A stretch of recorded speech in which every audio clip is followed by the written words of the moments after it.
Dynamite Collision on deck. We call every move, every hit, every check. If you want the truth, opinions, and fire, welcome to the winner circle.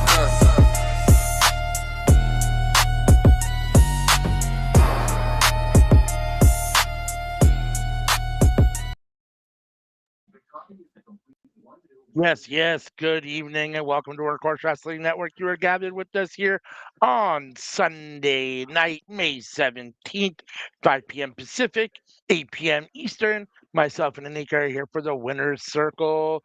It does take place either Saturday mornings or Sunday nights. This weekend, we are here on Sunday night. And since we're here on Sunday night, we're going to do Dynamite from Wednesday the 13th and Collision from last night the 16th. So, or 12th, or yeah, 13th, I guess. Yes, 13th and 16th. I guess that's what it was. So, let's do a little housekeeping. If you're new to the Workhorse Wrestling YouTube channel, hit that subscribe button, hit that bell to be notified. That way you make sure and get notified every time we put something up on the YouTube channel. Give this video a like, it helps a lot. If you're following on Twitch or with us on Twitch, give us a follow over there. We appreciate each and every one of you.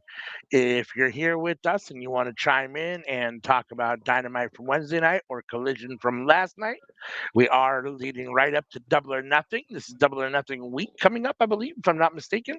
So yes, crazy. There's a lot going on. And we will get into all of it. We're happy to talk all of it with you. So chime in the chat. Let us know what you want to talk about, whether it's Dynamite or Collision from this week or just AEW in general or anything else you want to chat about. We're happy to talk about whatever you want to talk about.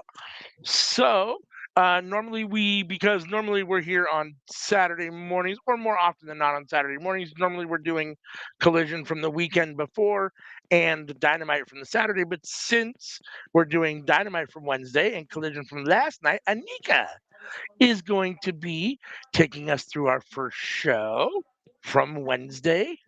Dynamite from Wednesday's Dynamite. So, without further ado, Miss Anika, how are you tonight on this fine Sunday evening? I'm good. Thankfully, I'm with y'all, not at work. So that's a win-win all the way around. And ready to get this party started. All right, let's Okay, do it.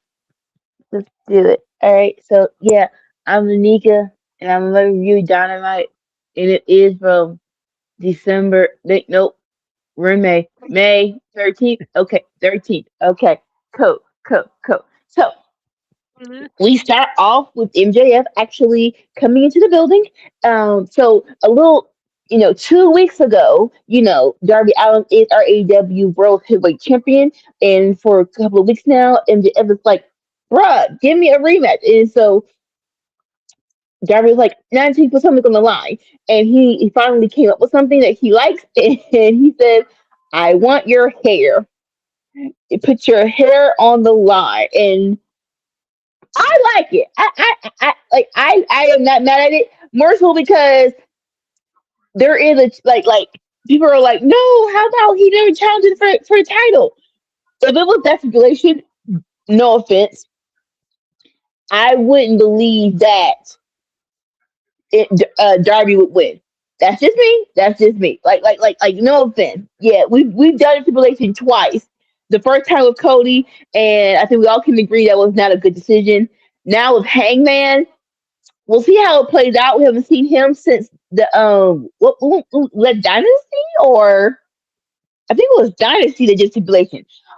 But now, so like now it's hair versus title. It's like, oh, Darby can actually win this, so that makes me more intrigued. So fast forward to MJF showing up. Ray Paquette meets him in the entrance slash parking lot. Yeah, parking lot, and he acted like, because even though Darby told MJF the stipulation, MJF did not officially accept it yet. Tonight is the contract signing, and so he's still contemplating on if he wants to say yes or no. So Renee reminds him of stipulation, and he's like, "Where's your head at? What do you think about it?"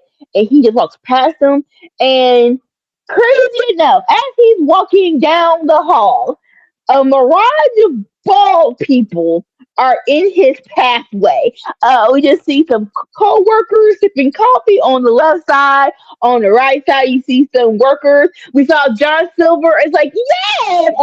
I love he got a little bit of pop. It's like, yes, we miss him. We actually like him. Let's remember him.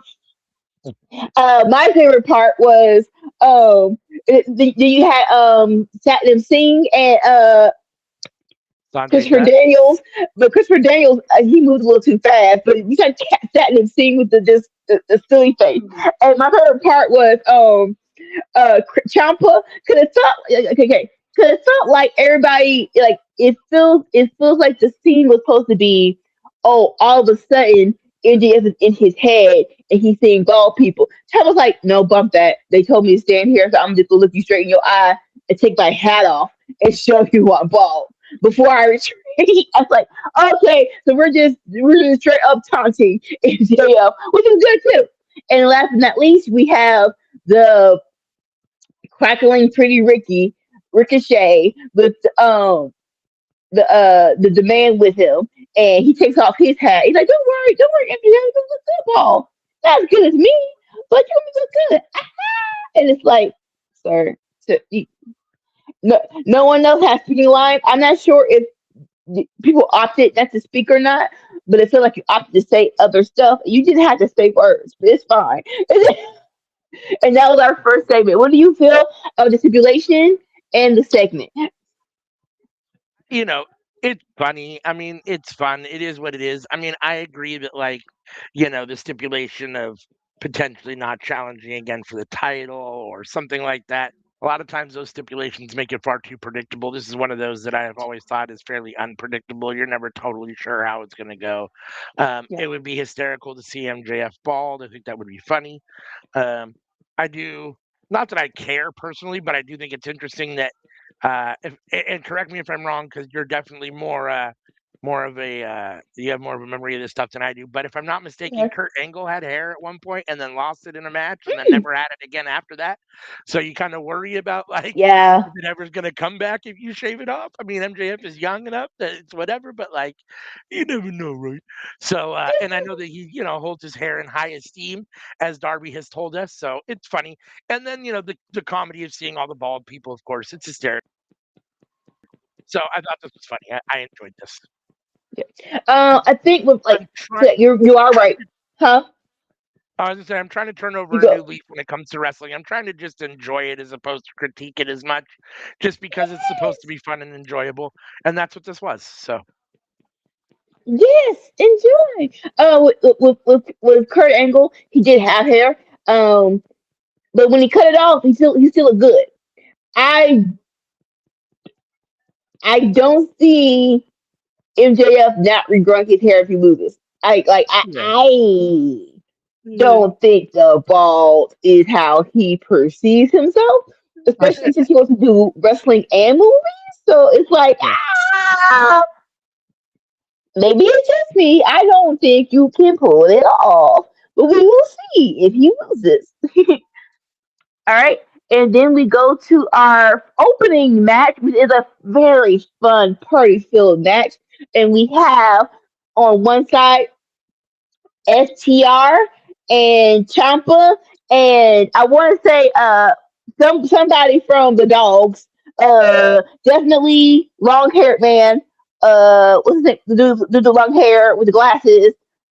Clark Connors. And yeah, Crack Connors. Yeah, versus, and I want to say David Finley is in here as well. Yeah. Um, we have those five against the Young Bucks, OC, Orange Squeeze, Orange Cassidy, with Adam Copeland and Chris what and Christian. This was a 10-man tag. I don't think it's been a minute since we had this many people in a match. Correct me if I'm wrong, but it's like this is a lot of people. But it was definitely fun. This is how you get the party started, in my opinion. I do love party matches. You can't overkill, but because last week wasn't as exciting. I don't know why, but last week was exciting. This was a good way to start off this week's Dynamite. And as soon as the baby faces made their entrances, it was balls to the wall, and I love that. I love that as well. Where they're just like, "Hey, we don't like each other. We're going to beat the crap out of each other." Everybody's just really throwing punches. At one point in time, I think it was Dex and Adam Copeland in the corner just a punch, uh, turnbuckle, punch, turnbuckle, punch, turnbuckle. And like I said, it's five people. And I want to say eventually they get to the ring apron and we finally officially start tagging people in and out by chance. Um, a couple of good spots. The Christian had the best spots in this match, in my opinion. Christian had the best spots. One of the spots was Young Bucks were doing super kick parties all over the place. They tag Christian. They're like, "Yeah, do it, do it!" And so instead of doing a super kick, he just kicks him in the ball, and Young Bucks was like, "That works too," and then bow, kicked in the face. A bunch of dives. The end, they gave Adam Copeland a what you call it, the shower machine, and I feel like they broke. Maybe it's just how Adam Copeland took him. I'm like, is Adam Copeland okay? I just think he died, but then he's like, "That you didn't take that well. You fell, and then I just get hurt." Another part, another Christian that I love, where OC was trying to hype him up to do a dive. So he put his hands in his pockets and made Christian put his hands in his pocket. And they're like, "Yeah!" And you got a whole chant of the crowd like, "Let's go!" And so Christian's rallying himself up, and all he does is just push OC over the top into the others into the other enemy side. So it was effective, but probably not as effective as they thought it was going to be. And the ending was Clark Connors, and I love Clark Connors. He didn't deserve this. Super kick, spear, 1, 2, 3, and the baby faces for the win. Again, this was very much so fun, high impact, and it never stopped. I love when matches never stop. When if we're doing a fun party match with 10 people, it should not be rest holds. It should not be rest holds with 10 people. So it wasn't. It was fun. I loved it. Your thoughts? Thought it was fun for what it was. I mean, it's the some of the teaming up is interesting. I'm not sure why Orange Cassidy is out there with Christian and Cage and the Young Bucks, but it's fine. I mean, I enjoyed it. They're all extremely good wrestlers. The wrestling was top notch. The spots were incredible. Again, there's a few two men in the ring for me just because I want to see it all, and sometimes you can't catch it all. But they do a good Yeah. job of catching, at least the important spots. And great way to start the show. I thought the baby faces should have got the win. If you're looking at the list of people on the heel side to take the loss. I mean, I guess Clark Connors is probably the lowest profile guy. I mean, David Finley and the dog. David Finley is kind of the leader of the dogs to a certain extent, so he's not going to probably take the loss. Ooh. And so I can see why Yeah. Clark Connors is going to take the loss. And this is fun. This is good for what it is. They love this stuff. Like, there's things that AEW has taken from different places, right? And one of the things that they've taken from New Japan is the love of the multi-man match. New Japan does that all the time. Every Mm. pay-per-view, they have at least 2 or 3 multi-man matches before the to start the show, all those kinds of things. So, and it's fun. I mean, it's definitely fun. And we're leading up to Stadium Stampede. So they're getting you all ready for that, right? All that stuff. So, I mean, all those multi-man wildness. Yeah. So, no, this was a lot of fun. I enjoyed this a lot. Yeah. Just to answer your question. So at one point in time, FTR and Ciampa was going to go for the trio titles that are held by OC, the conglomeration, Right. OC, Cal Raleigh, and Roger Strong. So that's why OC was in this match. I think eventually they're going to do that. Eventually they're going to do that match. I'm not sure when, but I think eventually they're going to do it since they have so many matches together. Where it's like in the future, that's what it feels like. I was going to say the natural pairing would have been Mark Briscoe with Ciampa, but he hadn't come back yet, technically, right? He hadn't returned yet. We'll Nah, talk about yeah, that at Collision. So I think OC's kind of taking his spot. So I get it. It yeah, still is like, okay, 6 degrees of separation, right? How can we find 5 guys that have some sort of connection to squeeze them all together, right? I mean, it's just fine. I mean, understandable. All right, and so next we have another training session with the Deaf Riders, and we have once again we have Daniel Garcia announcing it. It's still kind of I like it's not like he's in charge, but it is. But when he's announcing it, it does feel like he has a bigger part to play than Will Ospreay, and that still is weird. So it's like, can we get at least have we call it Marina do it? If Marina does it, it's more so like because I feel I with Marina, she's more so of a AKA coach slash bodyguard. So I think with her doing it, it feels more reasonable than Dale Garcia. That's in my opinion.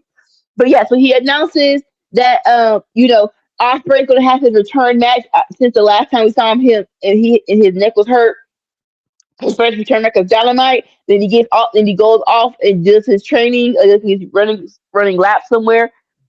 Then they're on some kind of rooftop. But then they zoom in past all the training, and you get to Ospreay who's doing some freaking headstand, and it's like, how is this? How is this helping your neck? I know a position, but I don't feel. I feel as though strength training. That shouldn't help. That's just me. That's just me. That's just me. But anyway, so he's doing the headstand, and Moxley is doing rest hold. We're doing submission moves on Wheeler Yuta, and he's trying to show Ospreay, look, go under the neck, under the neck. Now, again, there is some talk about why is Moxley teaching or training Osprey. But let's be clear. When the last time you saw Osprey do a submission move? So it ain't like he's showing him how to do flips or something like that. When the last time you saw Osprey do a submission move? So come on now, okay. So he did the submission move. He takes what's the word? Releases Yuta and had a talk with Osprey, and basically I'm paraphrasing, but it's like just your first time being back, and don't try to give the people don't try to give don't try to protect your reputation. Don't try to be something to a point. I'm going to try to say this as closely as I can. He's like, when you fly, it's awesome. And as of right now, you're birds of prey, and the thing you're fighting for, the thing you're fighting against, is for the pressure keeping you down, and you have to release that pressure to fly. And so he says, when you go out there, don't try to prove anything. Just give the people a show. And then he turns around and says, "You there? You're gonna step on his next step on it." And then Will Ospreay just contemplates what Moxley just said, and he looks off and is like, "Okay, that was nice." In a vacuum, this was all Mr. Miyagi like. This was all uh, stolen wisdom and beautiful pebbles of knowledge, right? And I get that. In my mind, he kept saying fly. So two things. I don't like my brain. I don't like my brain. I went to the other guy movie with Mark Wahlberg and Will Ferrell, and Mark Wahlberg he's telling his captain, "I'm a peacock, captain. You gotta let me fly." I That's have for to my fly, Captain. I have to fly. mind. That's what my mind went to. I'm a peacock, captain. You gotta let me fly. And then the other thing, I'm an AJ Styles fan, so the his TNA theme song kept going on my mind. Get ready to fly. I am. Uh, That's where my mind went to. I don't like my brain, but it was very good. It was very nice. I didn't mind it at all. And I guess we kind of see where we're going. With this whole training thing, probably a rematch Central win. I would prefer it not to be at All In. I would prefer to do it before All In. That's just me. But it was a good segment. Your thoughts? again, like you said, in the vacuum, it's fine. I mean, I'm trying to, like I said at the beginning of the show, I'm trying to watch it with a slightly different eye, just enjoy it for what it is. I The story's fine, I guess. I mean, this isn't necessarily the way that I would write or book Will Ospreay if I was Tony Khan. But that being said, it's fine. I mean, the idea that I mean, Moxley's been in the game longer than Will Ospreay, so sure, is there something that Moxley could teach Will Ospreay? I'm sure there probably is. That being said, the idea that you're going to teach him how to, even though he doesn't do submission holds on a regular basis, that he doesn't know how to do a choke properly seems a little whatever. But it is what it is. It's fine. I guess I'm curious to see where this goes.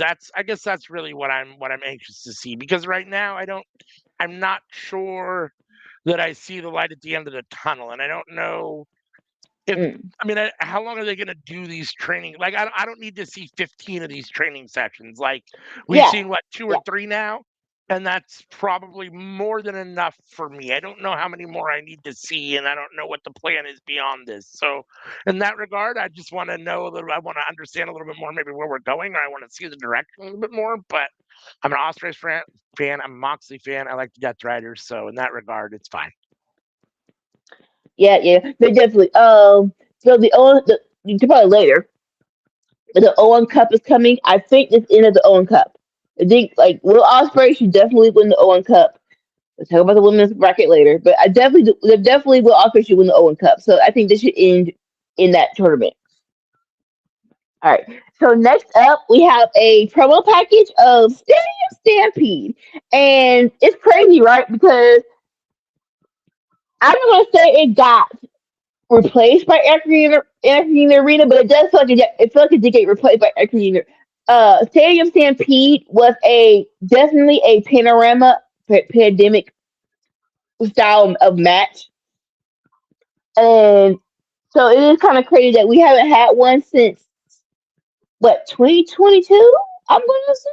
Like I said, it did kind of get replaced by Anthony Arena. So we're bringing it back because of the whole Ricochet and uh Chris Jericho feud. They did show some like just in case you weren't here for the panorama, they just showed some recap of what happened. They didn't show the best one. The best part was when Sammy got ran over by a golf cart. It's like how you gonna show recap? You don't see Sammy get run over by a golf cart twice. That's the best one. Like come on, bruh. I get that Matt Hardy was driving, but it was fucking Matt Hardy. Like come on, get a grip. It's fine. Uh, and so I'm pretty sure that Ricochet, they issued a challenge, and we call it his name. Jack Perry accepted it and said, "How about I bring the elite?" So the Young Bucks and Kenny Omega are going to be his partner for Stadium Stampede. Cool. Fast forward to in ring behind the scenes segment, and we have Ricochet talking about doing his whole stick about Stadium Stampede, and they're bringing on the dog to be part of his group, and the dogs are trying to be tough, but it is kind of hard to be tough when you just lost. So it's like again, this is when placing the segments matter. Cause I'm not sure if it was right after the match. I'm pretty sure it wasn't right after the match. Maybe it was. Who knows? But they just lost. I wouldn't have put the reveal of the dog joining with Ricochet after they lost the match. That's just me. But they are in this match. I hope they win. I like. Bruh. This really is what's the word? It's getting annoying. It's getting restless. Of why can't the dogs win? What harm will it do after Christian and FTR finish their feud? You're going to need tag teams that are actually good. And to be good, you actually have to win. So I'm like, what will it cost for them to let the dogs win once or twice? But what did you think about this segment and the backstage announcement that the dogs will be joining the Stadium Stampede? Um, well, the Stadium Stampede is fine for what it is. I mean, again, it's one of those matches that necessarily isn't my stilo, but it's fun and entertaining. It pops the crowd. all those kinds of things. You get a lot of big spots. Um, Other than Jericho being in it, the two sides seem to be, decent teams. Um, Obviously, the Elite always fun, and the Hurt Syndicate are great, so can't argue with that. The dogs with the demand is going to be interesting, so those will be Yeah. fun. And yeah, you're right. I mean, the dogs do need to win at some point to give them some kind of credibility. And, you present them as kind of like this super tough team that's wild and out of control that you can't, that you got to be scared of, but yet they never win. Right. And I understand like you can be the guys that kick ass and never really win, but at the same time, it still doesn't really hold much water for me. Right. And at some point, the three men that represent the dogs, well, the four men technically, Driller Maloney's here and there, but Gabe Kidd, Clark Connors, and David Finley are extremely talented and they deserve to Yes. get some wins. They deserve to probably be trios champions or two of them tag team champions at some point. And several of them, should be individual title holders at some point. So I'm a huge David Finley fan. I think David Finley's future is super bright, as well as Gabe Kidd. Mm, I think they're the two standouts for me out of the four of the guys that are, that are synonymous with the dogs or that are in the dogs, I guess. But this should be fun, though. I mean, yeah, other than Jericho being involved, it should be fun and it'll be enjoyable at Double or Nothing. It should be a fun match. So, most definitely. I do concur with that. All right, now we're back to getting some more action in the ring. We have both the is this J. action? Is this action? So there is it's side by side. So the two matches are together. So I'm not dividing them up. But so we have Speedball and Kevin the Jet Knight in the ring. They're going to do two matches together, side by side. Speedball comes in first. He beats some local wrestler, and that was less. Yes, in your conclusion, yes, it was less than 3 minutes, which is kind of crazy. Cause it really is like. So what was the point of this match?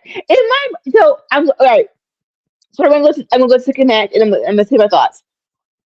So Kevin the Jet, sorry. So Speedball wins with the 450 knees to the back. Yeah, that's what I'm gonna call it. Cause I can't. There's no other way to display. So like I said, it wasn't very much so fast match. We're just like okay. And then they're like, and then they hype up Kevin, and so he's like, I won. It's your time. Let's go. He's hyping Kevin.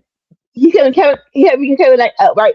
And so they do the open challenge special thing, right? Where like Kevin doesn't know his opponent, and Kevin's opponent is a returning Brian freaking Cage. Now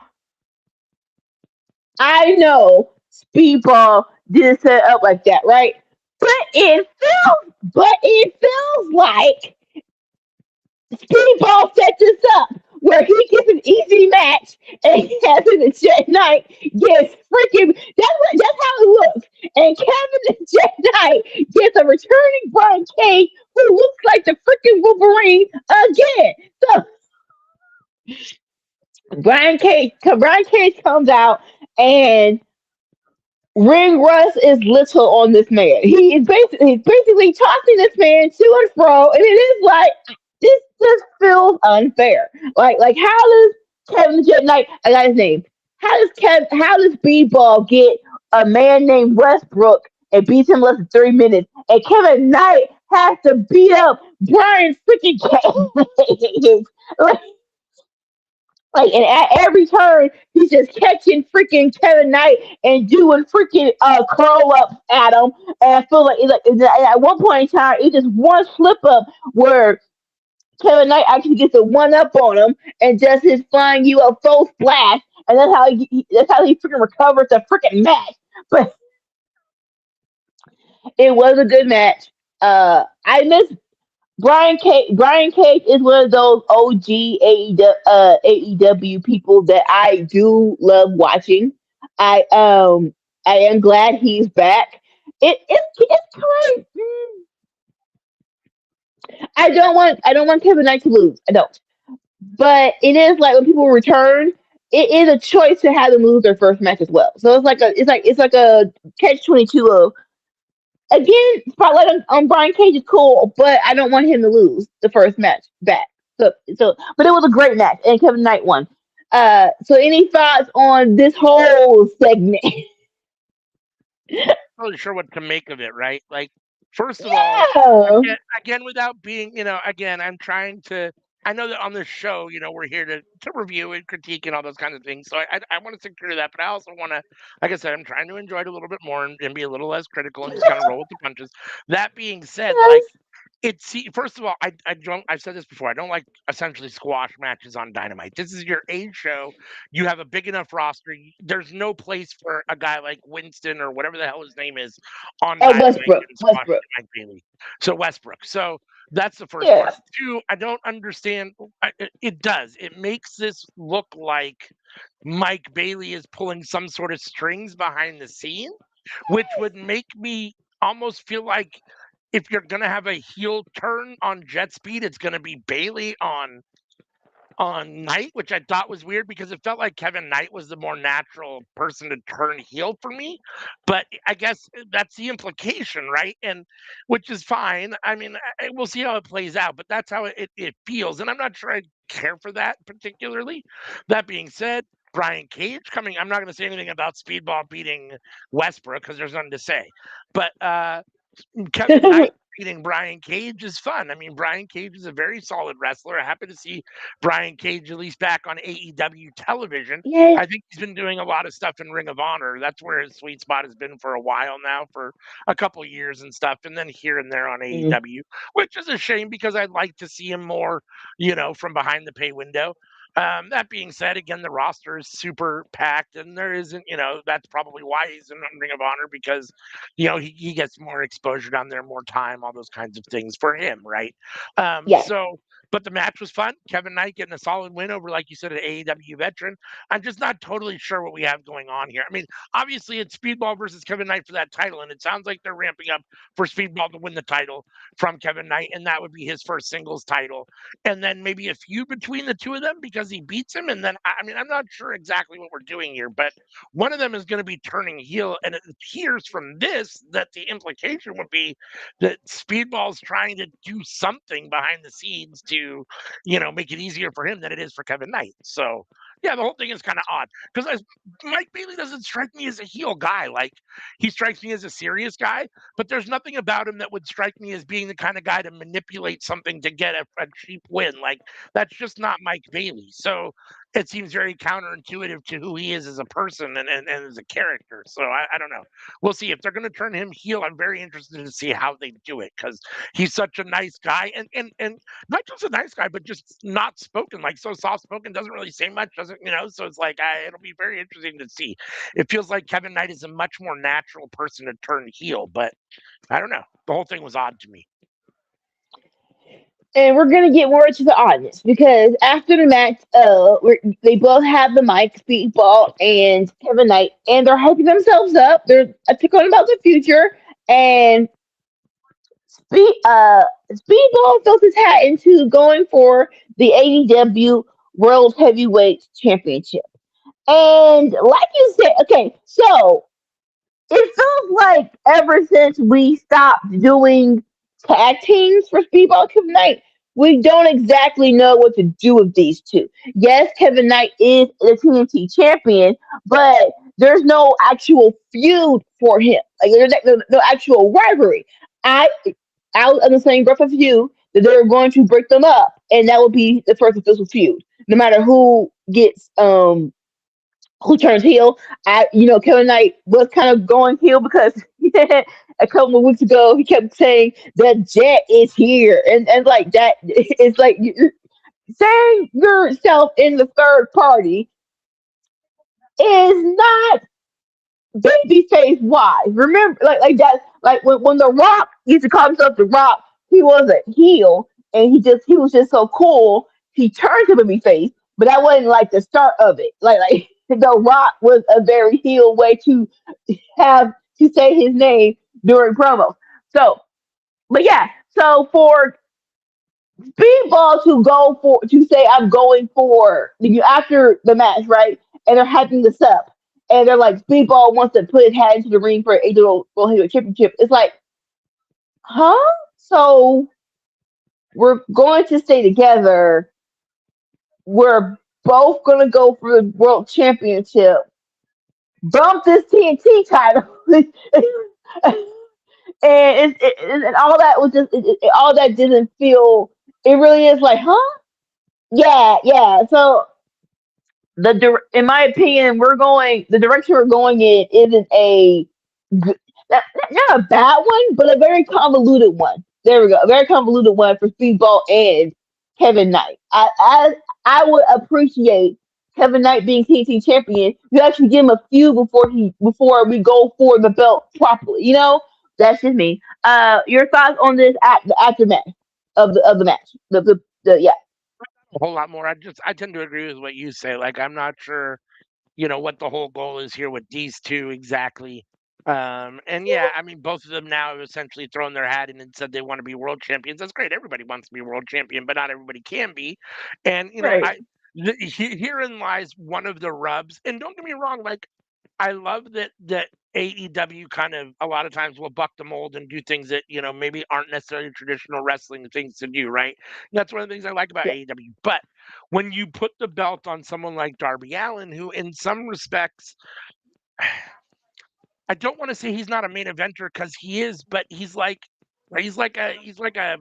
a fringe main eventer, right? Like he doesn't meet your normal criteria. He's He undersized. doesn't. He's a decent talker, but he's not a great talker. He's a solid wrestler, but I wouldn't say he's a phenomenal wrestler.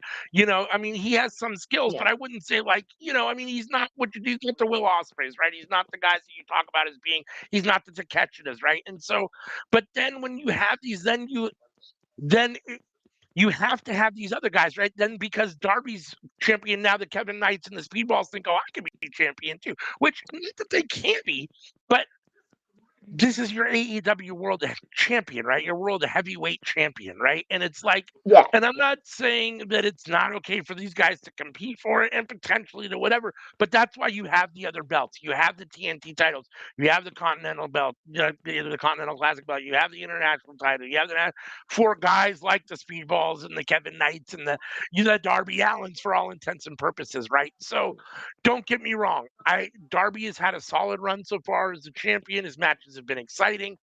What I Hmm. don't need to see, and we're not going to because it's going to be MJF and Darby at Double or Nothing, but I don't need to see Speedball versus Darby Allin in the main event of Double or Nothing, like for the World Championship. Like, no offense to either Yeah. guy, but that just doesn't move the needle for me when you're talking about representing the biggest title in your company.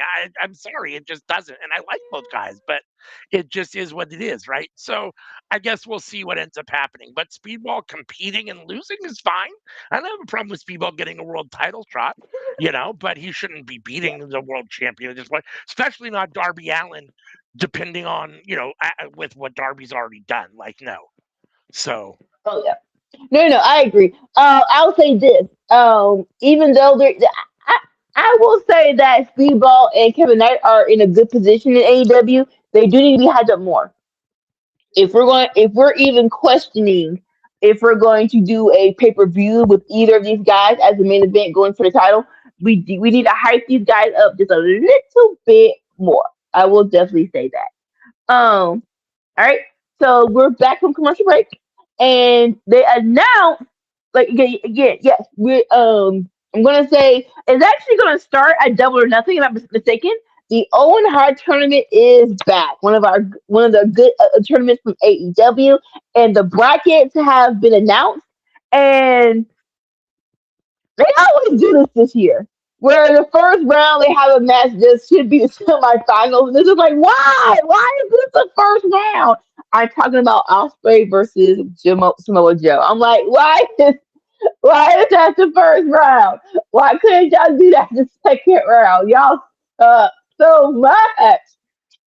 But that match would be a Double or Nothing. So okay, so that's what. But even though, but still, I don't like it because both of these guys should definitely be not knocked off of the first round, in my opinion. The first round starts is Mark Davis versus Jack Perry. That makes sense. Claudio Castagnoli versus Brody King. That is pretty tasty. And Swerve Strickland versus Bandito. Um, pretty good bracket. Pretty good bracket. Okay.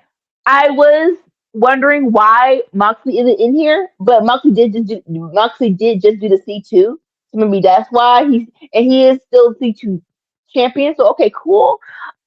I'm yeah. So I like this. Like this, number one, this is a very short bracket. It's like in my mind, like tournaments, your mind goes to the March Madness, right? And March Madness is a whole month. I don't need a whole month, but I do need another layer of wrestlers before. It's like it just like so like 1, 2, 3, 4, 5, 6, 7. We're only doing 8 guys, and it does feel like we do need another round before this round happens. You know what I'm saying? Like dang, like when is this tournament? Okay, so yeah, the finals ends in June 28th. That's crazy because it feels like this bracket is very short, in my opinion. It feels like we need like maybe we need more. We need one more round before we get to this first round, in my opinion. But there's some good people in here. I do think one more superstar would have been good. Like, no offense to like Mark Davis versus Jack Perry. I get y'all are feuding with each other, but I need one of y'all to get out of there. In my opinion, I need one more. And I know Kyle Fletcher's hurt, but I do need I need maybe a pack in here. And maybe that's just my opinion. But we do have some bangers. And small W Google Osprey in the first round sucks. But your thoughts on the bracket? I'm kind of with you a little bit. I mean, as much as I love Mark Davis and I like Jack Perry, that Me match too. Yes. like that could be you could just do that as a grudge match at Double or Nothing and Yeah. not have to have it be part of this. Bandito, I understand Bandito and Swerve have this thing going on. Swerve has come after him, and I understand that. I'm still not sure why Bandito is in this tournament. So there's a couple Yeah. guys that are it's a little questionable. Joe and Osprey in the first round is definitely. A surprise. Yeah, I mean, and you only to win this thing, you only have to technically win 3 matches. So you only have as a wrestler, right? So it's not a long tournament. This is one of those opportunities, and I know that they do it kind of with the C2, but that's a long tournament because it's round robin. But this is an opportunity in theory to give guys like you could have 16 or 32 guys start this essentially and have it be like you said, like a month long. And you could give the guys, the younger guys, or the guys that aren't always on. The AR Foxes could lose to a Samoa Joe so he can advance. The Blake Christians of the world can lose to a Will Ospreay so he Yeah. can advance. But you give these guys another opportunity on AEW television and give them an opportunity at something that's, potentially if they can win, can elevate them. So I think a couple more rounds would be fun. Um, that being said, there are going to be some good matches. I'm excited for Brody King and Claudio. That should be very fun. And I'm excited for Will Ospreay and Samoa Joe. But it does suck that both of them will be, one of them will be out after the first round. Um, it feels like this is leading up to because they put them on opposite sides. It feels like this is Ospreay versus Swerve is kind of how. I mean, I don't Yes. know. I mean, assuming that Ospreay gets past Samoa Joe, he's not losing to Jack Perry or Mark Davis. So, Mm, in yeah. reality. So, and I don't see Swerve losing to Claudio or whatchamacallit after he beats Bandito. So, I mean, it's Yeah. fine. I mean, but I feel like it feels fairly predictable for It Osprey does. versus Swerve. The problem with Osprey versus Swerve is that then I have no idea who wins. It feels a little like Osprey would kind of be the favorite just because he's in this storyline with the Death Riders and like Yeah. Moxley gives him the edge to kind of get over the top. And but it's Swerve though, right? And like it's one of those Yeah. things like I when Swerve is wrestling, when Osprey is wrestling, when Moxley's wrestling, when MJF is wrestling, I'm always curious how you're going to have these guys lose because they're the best of the best, and Swerve doesn't lose easily, right? You almost have to cheat to beat him. You almost have to have a fluke to beat him. So, Swerve versus Osprey in a final of the Owen Hart will be insane. But I just am curious to know. Yeah, it'll be interesting to see who actually comes out with the win and who takes that loss. So, but the tournament should be fun. There's definitely going to be some bangers, like you said. This was a talk heavy down. This was a not talk heavy, but like talk slash news heavy, announcement heavy Dynamite. There was a lot going on. Less wrestling, more kind of I don't know. It was an interesting Dynamite. Nope, definitely agree. All right, and so after the bracket was announced for the men, here comes Jack Perry talking about his rivalry with Mark Davis. It wasn't Collision. It was Fairway to Hell last Saturday, and surprisingly enough, they had Mark Davis beat Jack Perry for the NWA, not the promotion, AEW NWA belt, and that was surprising. Like, oh, cool. Like, I was like, that's how y'all want it. Sure, that's what it felt like. But yeah, Jack Perry was like, basically, Mark Davis, you won because of your friends. Well, come during the Owen Hart tournament, bring all the friends, bring all the weapons, and I'm just gonna use them to roll you over the stone with it. He's like, I'm going to prove in the Owen Hart tournament that I am the best, the better wrestler, and I'm going to go for the AEW World Heavyweight Championship. And if you don't like that, F you. And it's just like, I, we couldn't get another tag, another send off for this man. Like, this is the best we could come up with. If you don't like that, F you. It sounds so immature, man. Like that Yeah. just my opinion.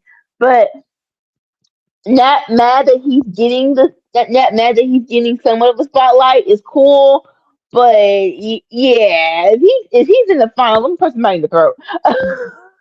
Your opinion on this Jack Perry promo?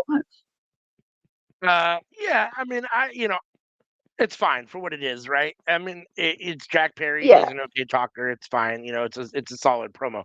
I don't. In my mind, Mark Davis beats Jack Perry. I understand Jack Perry's a solid wrestler, but Mark Davis is a big dude and he knows how to wrestle and is a very good wrestler. And maybe not 9 out of 10 times, but probably 6 out of 10 times. I think Mark Davis probably wins 60% of the time. So him beating Jack Perry, not booking wise necessarily, because they booked Jack Perry is kind of a bigger deal over the years, but Mark Davis hasn't been around that long and healthy that long either. So um, we'll see now. They did a great job with Kyle Fletcher as an individual wrestler, as a singles guy. We'll see what they do with Mark Davis. It looks like they're trying to give him kind of not the same push, but they're definitely giving him a push. They put a belt on him, and they've shown that he can be a solid singles wrestler. So him beating Jack Perry doesn't bother me. Um, you know, Jack Perry saying you need your friends, yeah, blah blah blah. I mean, it is what it is, I guess.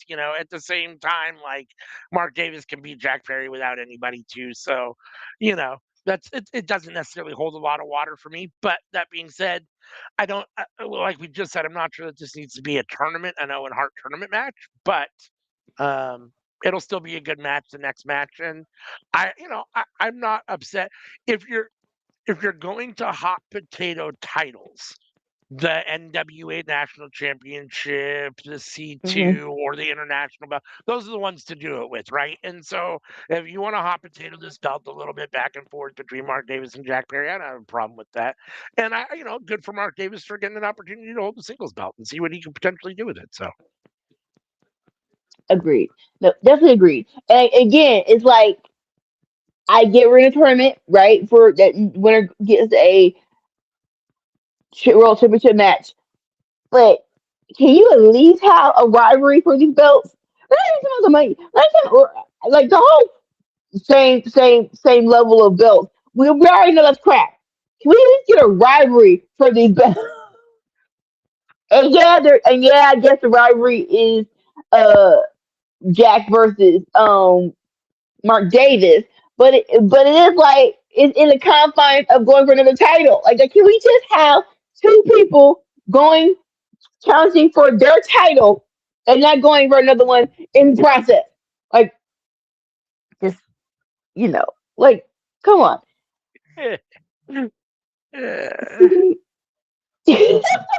Yeah. All right. And so next, again, we have Will Ospreay Dynamite return match. Since the last time he was in a Dynamite match, he had a little stinger in his neck. He couldn't continue, and Mark Davis beat him. And he's going up against Ace Austin. I love this for Ace Austin. When you get new signees and some people you have a plan for, other people you don't. Where it is like listen, we signed you, just go ahead and do stuff. So I am glad we see more of Ace Austin on our TV screen.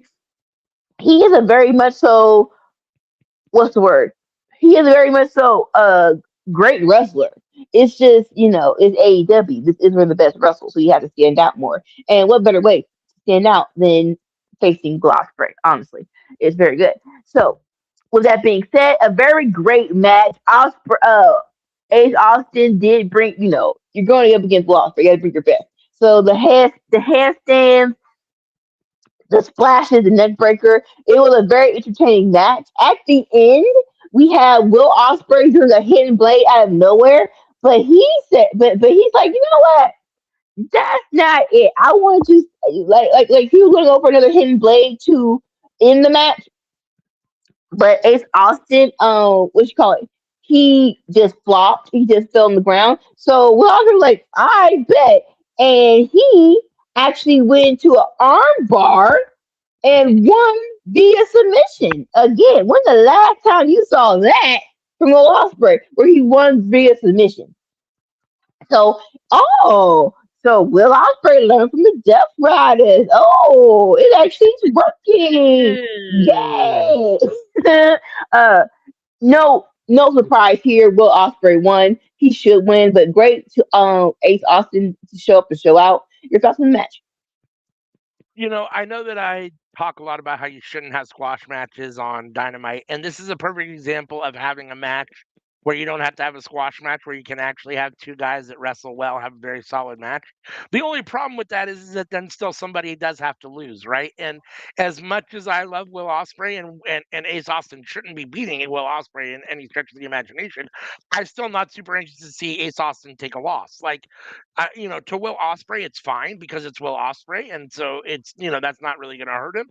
But it still sucks seeing Ace Austin take a loss at this early stage of his AEW run. Mhm. That being said, he did get a chance to show how good he was, and I think he shined. I mean, Will Ospreay showed you how he can make anybody look good, and Ace Austin showed you how he can take an opportunity and shine. I thought both of them looked really good. Will didn't look like he had any real ring rust, which is nice. And Ace Austin, I thought, showed out. So I thought the match was great all the way around. I mean, I enjoyed all of it. Great spot for Ace Austin. Just wish he didn't have to lose, but again, someone's got to lose, and it's not going to be Will Ospreay. So I would be way more upset if somehow Ace Austin had gotten some sort of miraculous win here, right? So obviously the right person won. This concept that I'm not gonna because Ace Austin blocked the hidden blade, and now, well, let me do what I've been taught by the Death Rider. Oh, okay, fine. I guess it is what it is. But it just feels very It doesn't. And don't get me wrong. I get it. And that, like I said, I'm trying to be less critical. And wrestling is what it is. It makes it feel very staged and predictable, right? He's been training with the Death Riders. Of course, he's going to use a submission move to get the win this time. So, but again, I mean, if you're training and you're practicing new stuff, then in theory that's what you would probably do anyhow, right? I mean, I'm learning these new techniques, I'm going Yes. to try to use them, so it does make sense. But yes, I mean, again, in a vacuum it's fine. We'll see how this whole Death Riders Will Ospreay thing plays out. Yep. Most definitely. All right. You said Osprey wins, and here comes the ops on stage to congratulate slash confront Will Osprey. Again, this is our first round of the Owen Hart Cup. Boo! But you know what? It is what it is. Let's move on. Um, And so Joe, just like old Wendy, oh Osprey. I love Joe back. Joe is back in a jeans and t-shirt like he's supposed to be. Looks like a Samoa Joe that I know and love. But he was like, listen, you had a chance to join the ops, but now you're gonna have to. And if you were with the ops, Joe claimed that I do favors for my friends. I would have given you a buy, sir. Really, you would have if he was in the ops. You would have gave an offer, but I don't believe that. Come on now. But either way, he's like, that's the favor I do for my friends. But now since you turned down our gracious offer, you're going to see that your actions have consequences. Now, I'm going to wait for double or nothing, but my friends are not going to be so gracious. So Anthony Bowens and Shibata comes down to beat up Will Ospreay, and the Death Riders come out of the crowd to have Ospreay's back. Okay, I don't hate it.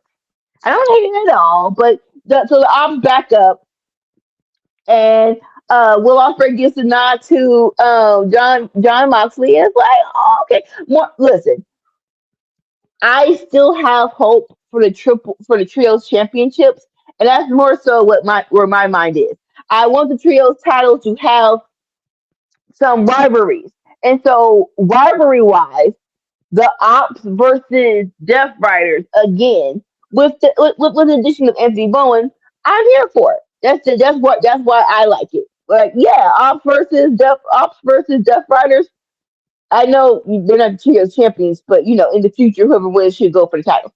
That's what I'm here for. So, I was mad at this, and it hypes up Double or Nothing, which is next Sunday. Your thoughts? It's fine. I mean, there's a little bit of a mismatch because the Death Riders have like 15 people and like 10 really good guys, where the Ops have like 3 and 2 really good guys. I mean, nothing against Anthony Bowens and everything against Hook, but Anthony Bowens is not like Samoa Joe or Shibata, right? And at this point, Hook isn't even Anthony Bowens, so they're a little mismatched. But it is what it is. It's still fun, and I'm here for it to a certain extent. Yeah, I mean, they need to warm up that trios division a little bit, and I'd love to see these guys essentially maybe feud over those trios titles at some point. That would be fun. Some amalgamation of the Death Riders versus the Ops. The Ops really, I think, to be again nothing against Anthony Bowens, but if you want to be considered, up there with the Don Callis family, with the Death Riders. You need at minimum at least another guy or two, and maybe a couple better guys. So both the Don Callis family and the Death Riders are really stacked. The Ops doesn't really match up as a faction. So in faction warfare, they're definitely on the weaker side. So I mean, we'll see how that works out. But you know, anytime Samoa Joe is on your team or is on your side, you can't count him out. So and Shibata is Yeah. amazing. So I do wish, just for me, just because I like Samoa Joe better than John Moxley, I would have rather have seen Osprey choose to go with the Ops. But it is what it is. So this is what we get. Mhm. So Okay. Uh, yeah, definitely agree with that. We'll talk about it later. But I did love the Anthony Bowens, Jamal Joe teaming up on Collision. It did give okay. Anthony Bowens is now getting his place in the ops. I do agree with you that you need one more person. I don't. It's technically Hook, but it's not. It's not Hook. and Y'all even with need Hook, one you more still need person. another person. Even with Hook, It's you just still like need another person, right? I mean, yeah. no. Is Hook hurt? Like, 'cause, like there's two shows where Hook is willing with the ops, and it's like, huh, what's going on there? Like, if you're hurt, I don't see why you can't still go out there. I know people don't. I don't know why, but for some reason, manager or valet has been given a dirty word. But it's like if you're hurt, you can still go out there and hit a chair over someone's back, hit a candlestick over someone's back. I just the optics of more bodies in the picture looks better. So like even if he's hurt, I don't see why he still can't go out there. But either way, you do need one more person. I do agree with that. Um, and so now we're gonna fast forward to a backstage segment. Not so I didn't hear the exact reason why we switched it, but tonight's main event was supposed to be Okada versus Darby Allen, but for some reason we couldn't do that, and we're getting Takeshita versus Darby Allen. Again, I'm not mad at it, but it is if you can recall the reason, I couldn't recall the reason why we switched it up, but nevertheless, I'm here for it. I don't mind it at all because to more Takeshita wrestling on my screen, yes, please. But we're back. We're backstage. Uh, to catch us with Don Callis and listen, MJF does not like Darby having this belt, so he's trying to hype up. He's trying to hype up.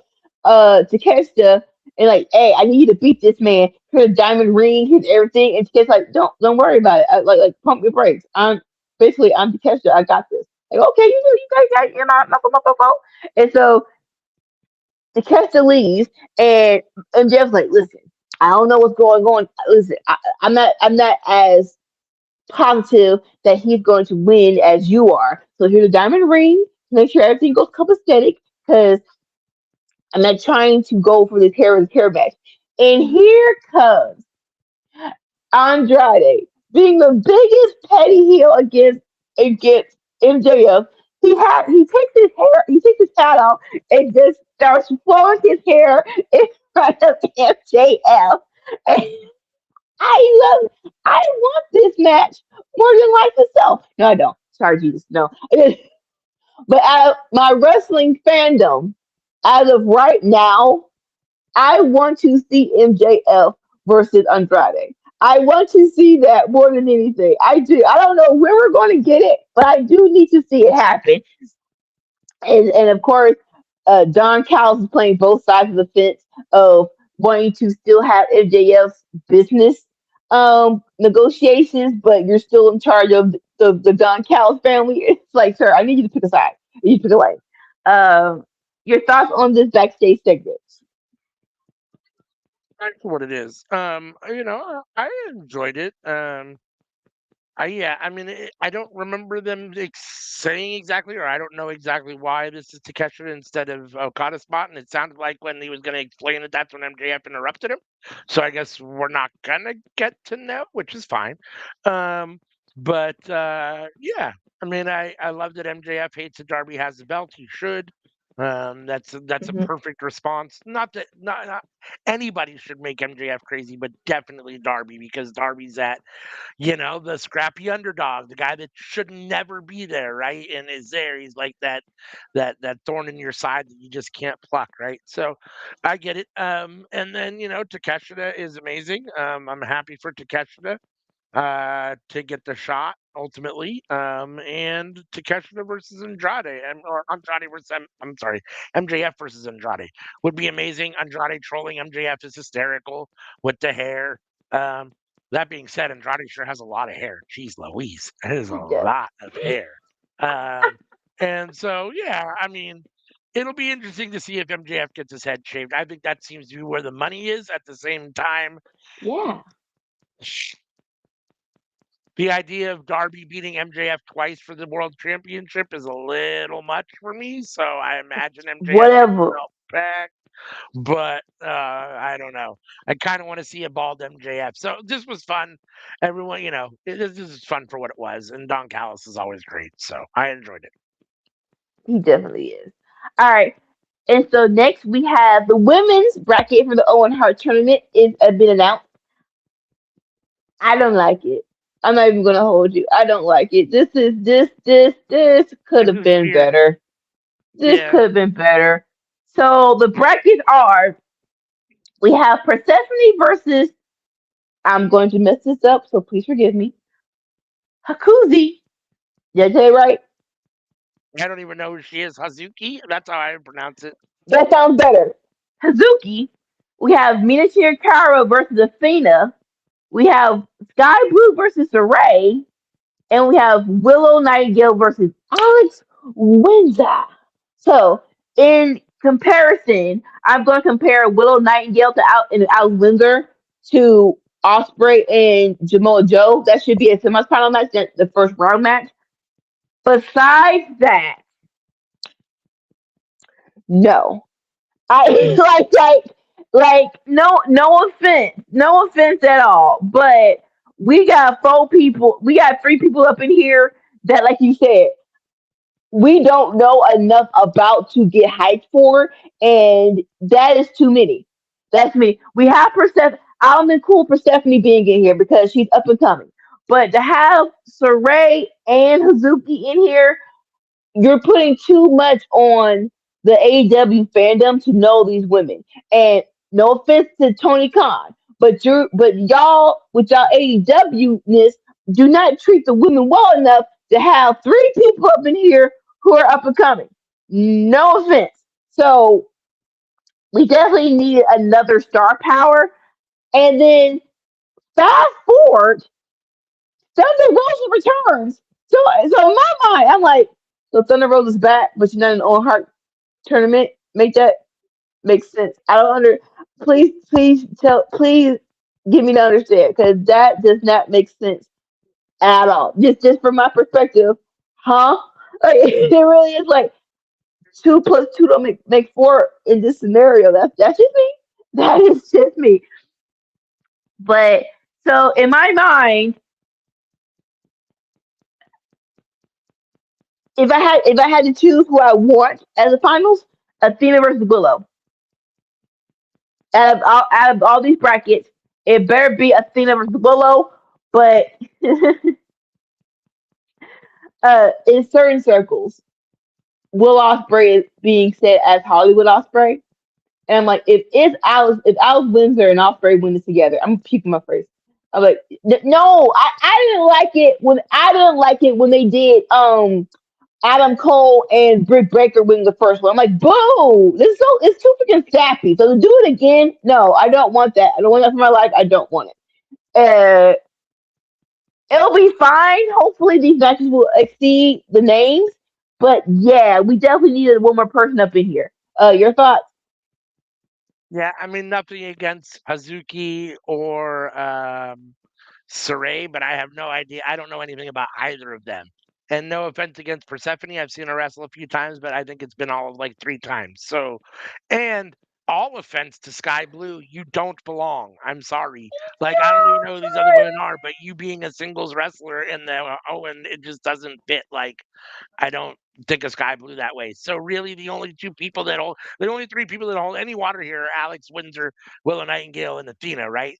So, and two of them are wrestling in the first round between Alex Windsor and Willow Nightingale. So, yeah, I mean, the only way I see this playing out is it's got to be Willow versus Athena, which is fine to a certain extent. I'm here for that match, but at the same time, like Willow's already been Willow's two belts. Does she need to be TBS champion and the Owen Hart champion? So, like, I almost wonder if they let Alex Windsor get the win, if it isn't Athena versus Alex Windsor, maybe in the finals. I don't know. And like you said, especially if Will wins the men's Owen. Yeah, I wasn't necessarily super fond of the whole Britt Adam Cole thing either when they won. So I kind of hope they don't do that again. But this is definitely an indictment of the current, either the booking or the current state of the women's division. There's just not enough women. But where are the Jamie Hayters? Where are the Thunder Rosas? Where are the Mercedes Monets? Where are the Chris Statlanders? Where are the, you know what I mean? Like, come on. I mean, there's plenty of Yeah. solid women out there that, we don't need three women that we don't know about and one that doesn't really belong there. So, yeah, I was definitely disappointed when I saw this. Yeah, again, hopefully the matches will exceed the expectations. But if y'all No are trying to offense hype to this them. I tournament just don't up, know who they are. Yeah. like, come on, bruh. Be for real. Like,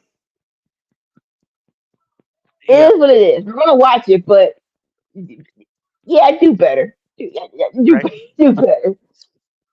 All right. So next we have a conglomeration meeting. We haven't had one of these in a minute. We're all at least more than three of them are in it. More so Willow in here. I haven't seen Willow in the conglomeration, so I was very happy about that. If you notice, everyone has a. So we have Willow as TBS champion, and we have the trio shadows held by OC, Riley, and Roger Strong. They all have backpacks for their titles. I love that. I do, I do love that.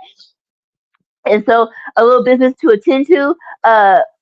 Renee congratulated OC for his win, and they talked about Willow being in the Owen Hart Cup, and she's going and she's like, yeah, yeah, I'm still TBS champion, but yes, I would love to be Willow two belts for one more time.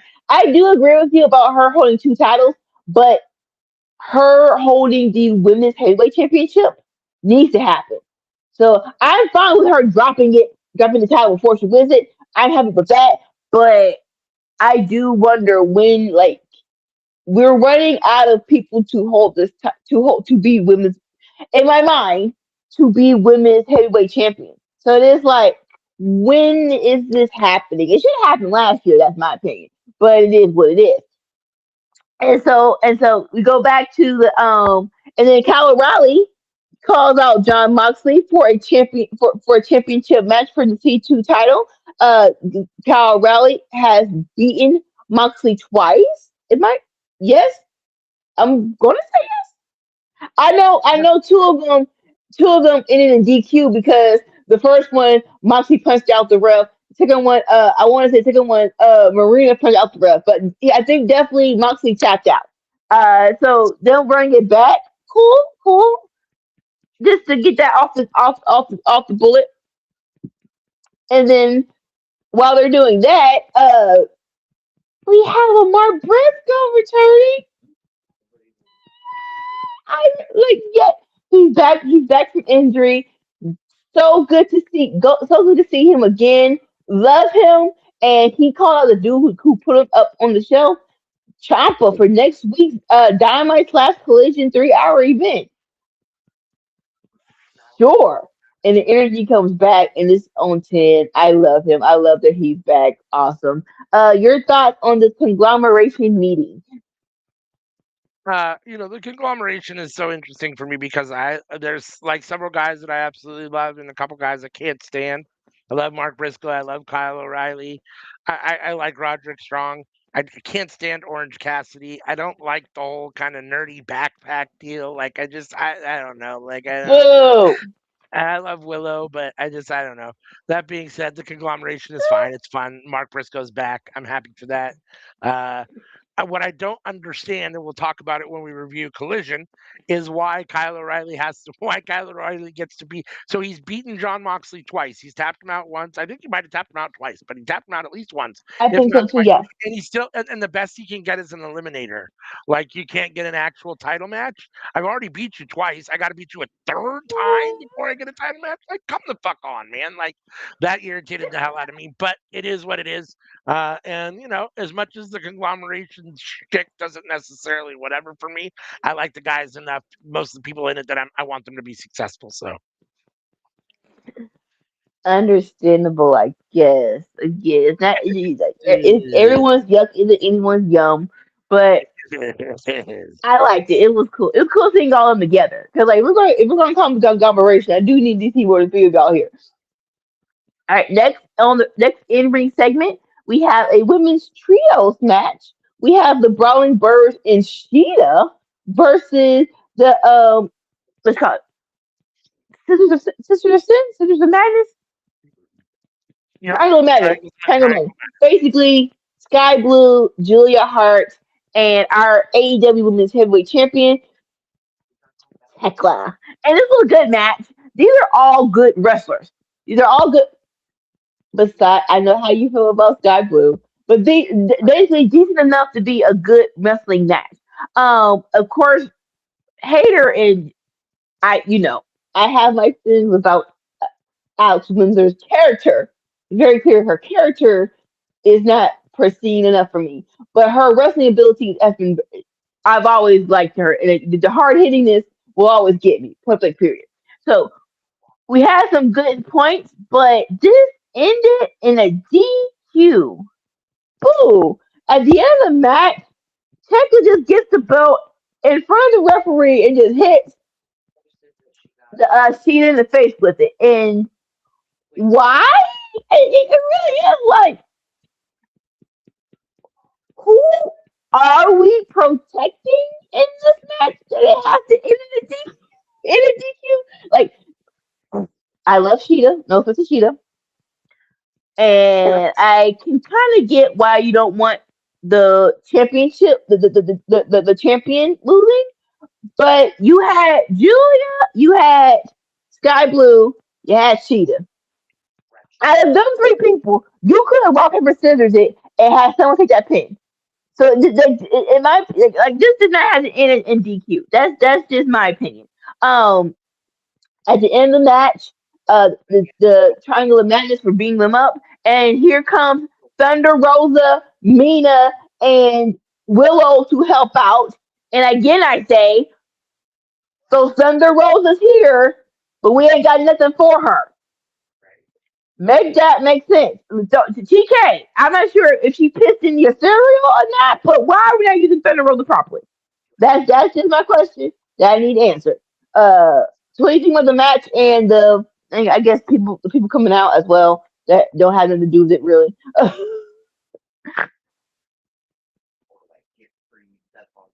What are your thoughts?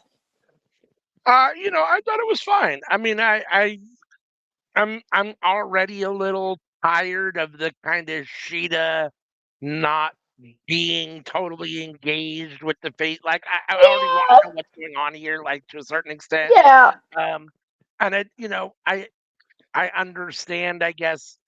Listen, Alex Windsor, Jamie Hayter, and Hikaru Shida should beat Sky Blue and Julia Hart every day of the week and twice on Sunday. I don't necessarily like Tekla losing, and I don't like your world champion, your women's world champion, taking a loss. Even though she didn't take the loss, I still don't like her losing technically, even though it's a yeah, disqualification. And I don't like the way they made it look because her having to grab the belt and do that makes it look like she had to cheat to kind of protect her team and stop them from taking the loss, which I don't really like, right? I mean, you're supposed to be a main event faction. Like, you guys are supposed to be good enough to beat these guys. So just beat them, right? So that yeah, being said, this feels like indirectly, it feels like Sheeta versus Thekla, and maybe Sheeta's going to beat Thekla at some point for that belt. I feel like that's kind of what they're leading towards, which I don't necessarily sure, have a problem with. yeah, And at the same time, like there are other women that haven't had an opportunity yet, and Sheeta's already been champion. So, but again, it is what it is. Thekla versus Sheeta would be fun. I guess it's fine to a certain extent for what it is. The whole thing is a little odd to me, but I guess it's fine. I mean, it was a solid match. Let's put it that way. I mean, at least they gave the yes, women time for a solid match. I don't know that I understand the storyline, but it was a solid match. yeah. No, we're in the same boat with that, definitely. All right, and then we get a video package for Roosh.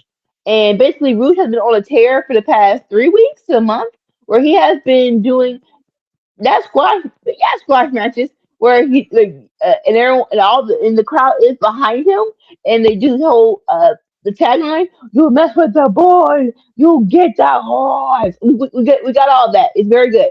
Um, again, where are we going with this? We're hyping Roosh up for what? Listen, sometimes just sitting back and enjoying the ride is enjoyable. Other times, I do need to know what we're doing. And like you said, with along with Sheeta, the whole Roosh thing, it is like, okay, what is the next phase of this Roosh push? Can we get a rivalry? Can he go for the TNT title? We do need a point of direction, a destination per chance with this. Um, it was cool. It was fine. Your thoughts? For what it is, I mean, I like Roosh. I'm excited for Roosh. I just, like you said, I'm not sure where it's going. And don't get me wrong, like not everything has to be hyped up for a title or for the world championship, but it should be hyped up for something significant. And I just don't know, you know, road 10, 3, 4, 5, 6, 8, 10 wins in a row over people that are either definitely inferior to you or, all those kinds of things doesn't necessarily, I mean, it's fun to see him perform, but at the same time, it's not necessarily doing a whole lot for me. Like squash matches serve a purpose, but they don't necessarily do for me what I think they do for a lot of other people. Like I'd much rather see Roosh wrestle a quality guy for 15 minutes and have a super good match where he potentially loses or it's close to losing as opposed to just running through guys. Like it's impressive, but that's impressive once or twice. Like I don't need to see it a whole bunch of times. So I don't know. We'll see what ends up happening with Roosh. But right now it feels like there's no real direction for what they're doing. So I don't know. No, yeah, definitely. Gone are the days of Goldberg doing 3 minute matches. You do need to have a purpose of where we're going with it. That's definitely the case. At least with Asuka, she was a champ, so her being the undefeated with the title was better than her, and she didn't have 3 minute matches. It was more like it was 10 minute and up. Right. So it is what it is. Next, now it's time for the main event: Takeshita versus um Darby Allen. And listen, like you said, I agree with you. Darby Allen's reign has been very much so fun. I enjoyed all of his matches, but this is now we're getting to the upper echelon of competitors, and I love to catch that. This was so freaking good. Couple of highlights: Blue Thunder Bomb from the ring apron to the floor. Takeshita, why? I get your day. I get your person, Darby, but you gotta be as crazy as Darby is. That's the point. You don't have to do that. You don't have to put yourself through all this foolishness. Another case in point. Takeshita went for a knee to the face, but missed, and his freaking uh knee hit the dang ring steps. Another very good spot, which was crazy, a suplex from the top rope. And not a suplex where dude flips out of it in his belly. It's a full on suplex, like over the head. I jump off the top rope, and both of us land on our back. No offense. Takeshita. This is dynamite. This is dynamite, baby. You saved those moves for pay per views, boo boo bear. Like that's just me. That's just my opinion. I'm not saying don't give your all on TV shows, but it is like that one. Some of these spots during this Darby reign should definitely be a highlight reel of AEW. And I am not sure if their editing department will ever use more dynamite than pay per view matches for their editing reel. But definitely some of these highlights should definitely be on the opening of Dynamite. After that, of course, Darby's not laying down, and here comes Don Callis with the Dynamite ring. But Kid's like, no, I can do it by myself. And so that little distraction gave Darby the opportunity for the 1, 2, 3. Darby retains the title. What do you think about this match? It was so good. This is where I'm starting to get a little frustrated. Like, I don't get me wrong, I like Darby Allen to a certain extent, and he's a solid wrestler for what he does. The whole get beat up for 20 minutes and then pull out the win is it gets a little old. The um the idea that I don't like the idea that Darby Allen beats Takeshita ever, honestly, just me personally. But it is what it is. Secondly, I don't really like the idea that Takeshita, who hasn't had what I would call a lot of opportunities at major singles titles, takes a loss here to a Darby Allen for the world championship. So that being said, again, we had some interference. We'll talk about it, but we had some interference. So I guess it's not just a clean whatever. So it's whatever's whatever. But I don't know. Again, how is Takeshita going to lose, especially to a Darby Allen? Yeah, it's fine. I guess it's fine. The match itself was fun. Let's put it that way. I get what you're saying. I am the Kesha fan as well. And it is getting to the point of, okay, this is when it's Takesha's going to get the push. He should have been champion, in our opinion, last year. Like again, this whole Takeshita and Okada should have been settled last year for the. It is like okay, what I don't know what Takeshita has to do to win this belt. I don't because think back 2 years ago when what you call it, we started the whole Don Callis family with Takeshita beating Kenny Omega, and we did nothing with it. He just beat Kenny Omega, and that was it. It literally took I don't know how long to actually get him to do some prestigiousness after that. Like basically beating Kenny was an afterthought. You had Jericho beating him after that. That's how much of an afterthought it was, which was boo. So I don't know what we need to do with Takeshita. I honestly don't know because like you, I do want more for Takeshita. I do think he is AEW World Heavyweight Championship material. He's in my I love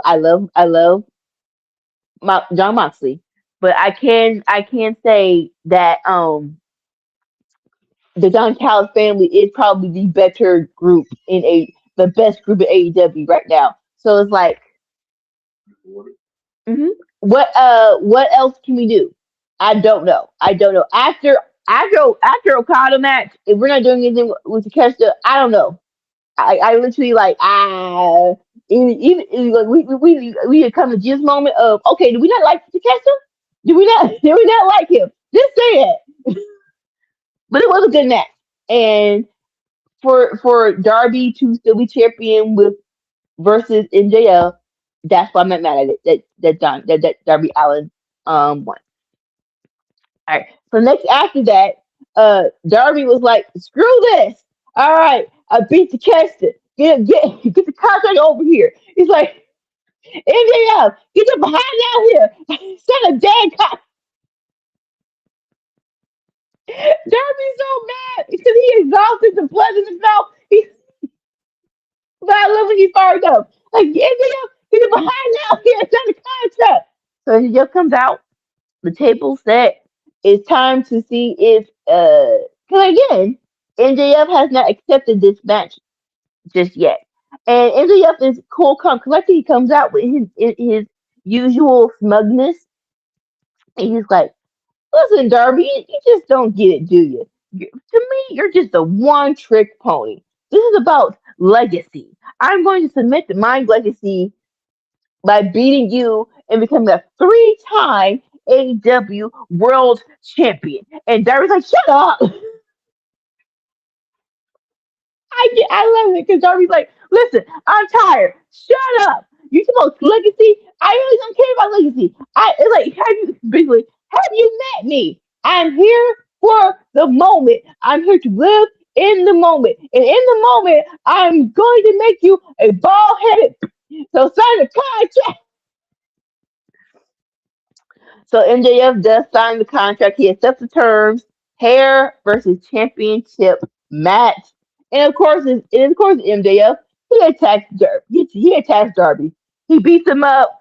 He leaves after signing the contract. He goes back into the ring. He was about to pull off a pile driver from the top, like at the top rope from one of the ropes of the ring. And Kevin Knight comes out to save Darby Allen, which was interesting. But that is the end of the show. Um, Again with Kenny and with her, with Kevin Knight and Speedball, it really is like, what are we doing? Like real talk. What are we doing with these two guys? More so with Kevin Knight. I'm not mad at Kevin Knight coming to help Darby, but why? I didn't think y'all was cool like this. Like that's just that's how my feelings were. So everyone to come and rescue Darby, he comes out. Sure, sure, sure, fine. All right, cool. I'm not mad at it. Uh, we do have again. If we're going towards Kevin Knight going up against either um Darby or MJF, we gotta hype him up more. We gotta put some more fire more gas on the grill to heat this up. But your thoughts on the main event? It's fine. I mean, I'm not a big fan when shows don't end with wrestling. So in that regard, it's fine. At least there was some physical activity as opposed to just people talking to end the show. Um, Darby, as much as I think MJF is probably going to win, there's part of me that kind of wants to see Darby take MJF's hair. I don't Yeah, think that's probably going to happen. Um, but there's yeah, probably some meat on the bones for seeing a crazy MJF bald having to try to deal with that. So I mean, maybe Tony Khan likes that idea. I don't know. Um, I just, again, it's one of those things where MJF is MJF. Plus, he's a cheater. He doesn't lose all that often, and the idea of Darby beating him twice for that title is a little much. So, um, it is what it is. It's fine. I mean, I thought this episode of Dynamite was fine. It was very,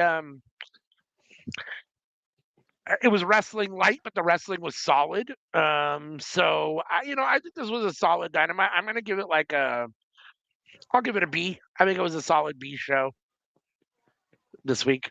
no. So What about again, we didn't talk about last week because I do like it, but last this was definitely better than last week's. Last week it was just a bunch of felt like a bunch of random matches for no reason. At least you? this Agreed. at least this week the matches were to either hype up Double or Nothing or hype up the Owen Cup. So with that, yes, at least all the matches have purpose. The matches were good. I did like all of them. There wasn't anything really egregious tonight. I'm trying to think of anything like, oh, come on, bruh, that didn't have to, like nothing was like that didn't need to be on my television screen. So I'm gonna go with the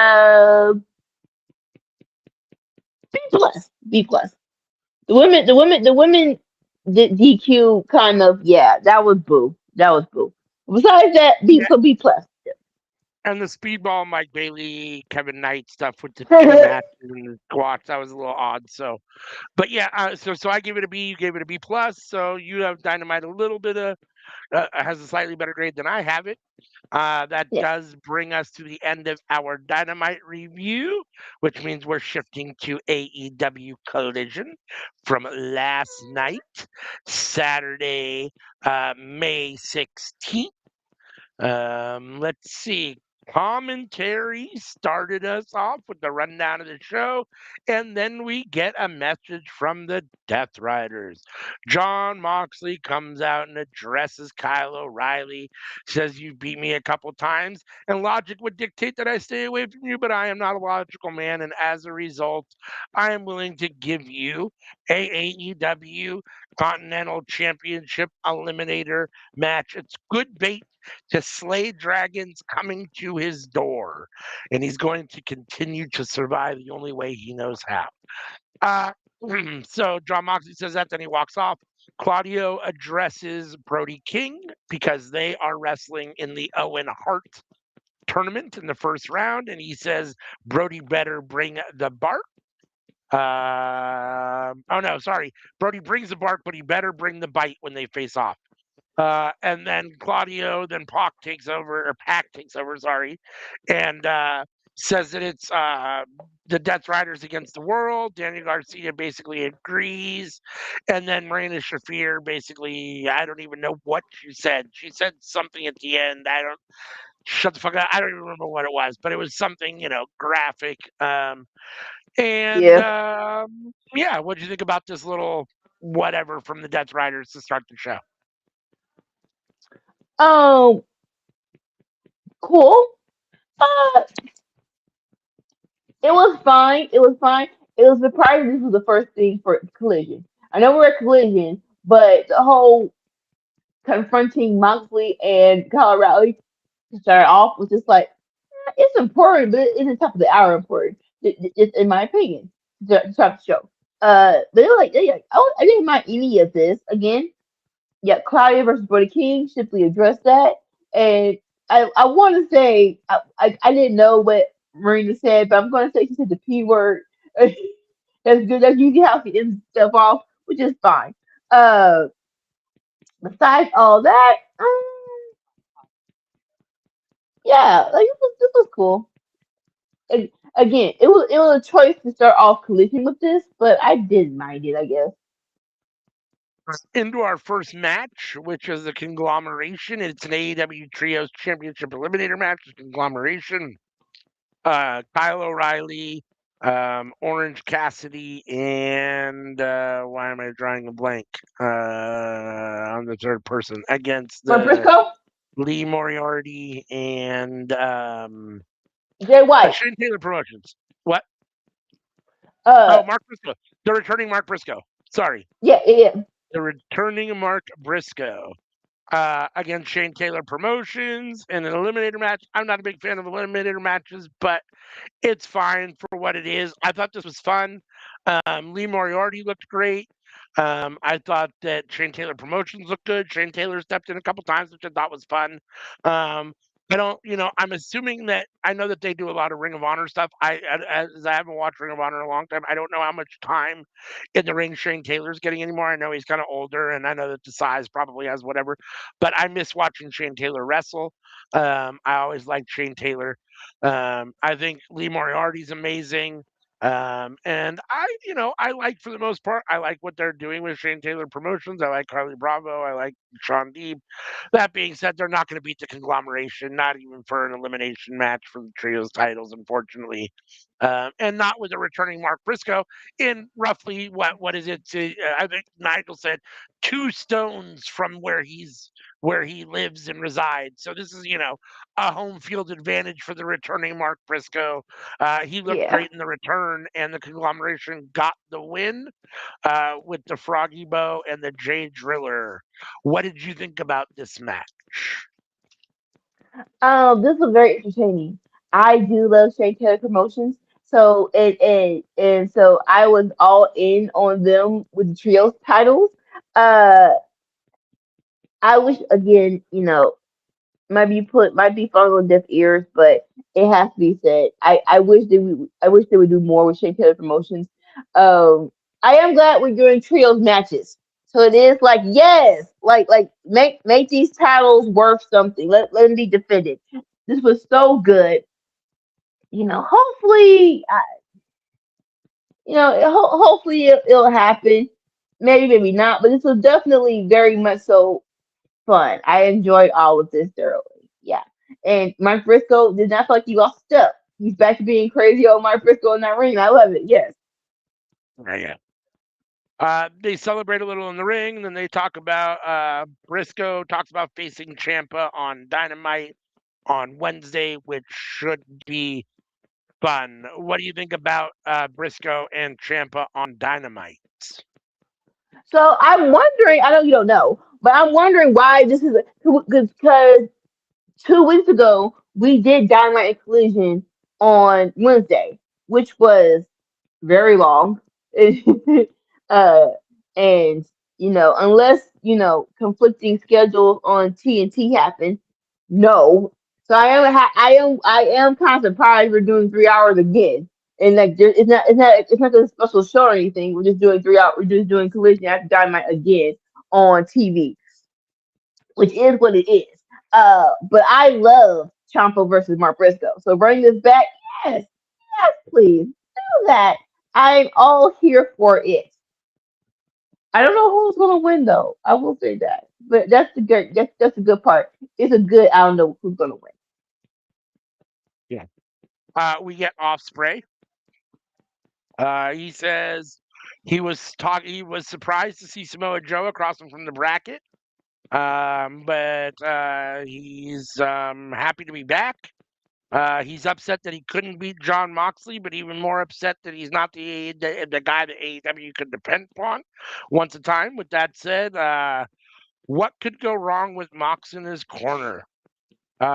He says he respects Joe, but no one's stopping him from winning the Owen. He finds it poetic that the man who took away his old life is giving him a second chance to win the Owen tournament. Um, What do you think of this Osprey? So before I ask you, this for me was a better Osprey, a little more calm, a little more reserved, a little more understood, a little more understandable, a little Yeah. more calculated. I like that. Again, if you're learning things from Moxley, this promo is a Moxley-esque promo for Osprey, who is much more tends to be more ramped up. So yeah, I thought this was good. What do you think of this? I like this too. This was good. Um, Backstage promos. I'm not sure. I was gonna say it's rare you get heat from backstage promos, but Moxley lives for backstage promos and he gets the job done. So I don't mind it at all. I don't mind it at all. Definitely gotta hype it up because the super review is next Sunday, and we just announced this match. So theoretically, we have a week and a half to hype this match up. It's Osprey versus Samoa Joe, so you don't need that much help, but it is like okay, let's just put a little heat to it. So it was cool. Let's see. Backstage, we got Kyle O'Reilly with the conglomeration. He addresses John Moxley's challenge for an eliminator title match. And he says after he submits Moxley, he's putting all his chips in and going double or nothing. So we'll see what all that works out to be. He's gonna beat him at Dynamite, I guess, in the Eliminator, and then he wants a match at Double or Nothing, I suppose. So my guess is that that's probably how it works out. Kyle gets a third win, and then Moxley beats him probably at Double or Nothing, but to retain the title. But I wouldn't mind seeing Kyle O'Reilly as Continental Champion either. But again, the reality is that now he has to be Moxley 2 more times, and the idea of Kyle O'Reilly beating John Moxley 4 times is a lot, right? So that doesn't bode well for Kyle O'Reilly. So is what it is. Mark Briscoe talks about facing Champa again. And then Orange Cassidy gets Willow to talk about her going for the Owen Hart tournament this year, and so on. Just kind of an all around conglomeration, just kind of update on where things are at the moment. Orange Cassidy seems to be the one without any real direction at the moment, which is fine. He's kind of the floater. I don't have a problem with that. What do you think about this little backstage segment with the conglomeration, kind of doing what the Death Riders did at the beginning of the show, where they all have kind of their own thing to address? I am a conglomerator, so I'm happy with this segment. Uh, I do get your opinion. Hold up, wait. So why why is this a later match? That is kind of crazy. Like I beat you twice, like I beat you a third time. That is kind of crazy. Why not just have the actual go for the belt? Um, it would be kind of cool if they did if Cal beat him a third time. I am not mad at here. Like, because why not? Why wouldn't you do that? So, and especially if it's an eliminator match, yeah, I'm of the impression, yeah, let's have Cal beat him a third time. That would be kind of cool. And and Willow's my Willow. I love her so much. And surprisingly, we're getting her versus Red Velvet. Yay! Thank you for coming back to Red Velvet. Love her. All this was good. All this was good in my eyes. So like you said, next we get Willow versus Red Velvet for the TBS Championship. Red Velvet, right before the match, says she is the she is the Ring of Honor Women's World Television Champion. And she has beaten Willow in the past, and she's going to take that TBS Championship here tonight. It is good to see Red Velvet back. So, TBS Championship match, Red Velvet versus Willow Nightingale. As you would kind of assume, just because of the way that they get booked in, you know, Red Velvet is behind the paywall. Now, to be fair, Ring of Honor TV champion is something. So I mean, she does have a belt. But Willow is a TBS champion, and Willow does get the win. Does get the win here with the power bomb. I thought Red Velvet looked good though. I thought the match was very solid. Um, I thought for I'm pretty positive this was the only match that was. Oh no, there was a Divine Dominion 5 minute tag team women's match too. But for one of the two women's spots, I thought this was a very solid match. I thought the two women really brought it. It was good to see Red Velvet back. Happy to see Willow get the win. Red Velvet probably shouldn't be beating her for the TBS championship at this point. But Red Velvet looked good, and I would love to see Red Velvet more on AEW television. So, especially with where I feel like the women's division is a little down at the moment. So, bring Red Velvet back to AEW television. I thought this was very solid. Glad to see Willow get the win. What do you think about this? No, this was a good match, and it's very rare. It's very rare for Red Velvet not to have a good match. So I will all I these two worked very well together. This was a very great match. I in the same boat of yeah, I don't see Red Velvet beating Willow, but a great compilation. Talking about needing people for namesake reasons, the whole Owen Cup has shown us that yeah, we do need some more bodies. So Red Velvet coming back was definitely necessary. Um, but I am happy how Willow's title reign is coming about. I will definitely say that. We're getting to the point where if y'all want her to drop it, I'm here for it. To make sure it's the right person, it's the actual feud. That's all I ask. But this has been a very solid. This has been a very solid reign, and good job. Yeah, I'll say that for Willow. Yeah. Agreed. Agreed. We've got Sammy Guevara backstage with a very slimy Ooh, mustache. That little yes. thing on his lip is looking very yeah. It adds to that slimy Guevara. Um, Stilo very well. But Sammy says that he is here to beat Darby Allen tonight in the main event, take the title, and then he will be facing MJF, and he will shave his head bald. Or actually, he'll give Max a nice fade. He tells Darby his time is up, and Sammy's time is now. What did you think about this little Sammy Guevara backstage promo? It was fine. It was fine. Um, no offense. Wasn't checking for Sammy like that. So this was a surprise of we're doing this championship match of Collision. It's against Sammy Guevara. Darby, you better be glad Darby your friend, bro. You better be God because if it was anybody else, you're behind me. It just staying behind that paywall ROH.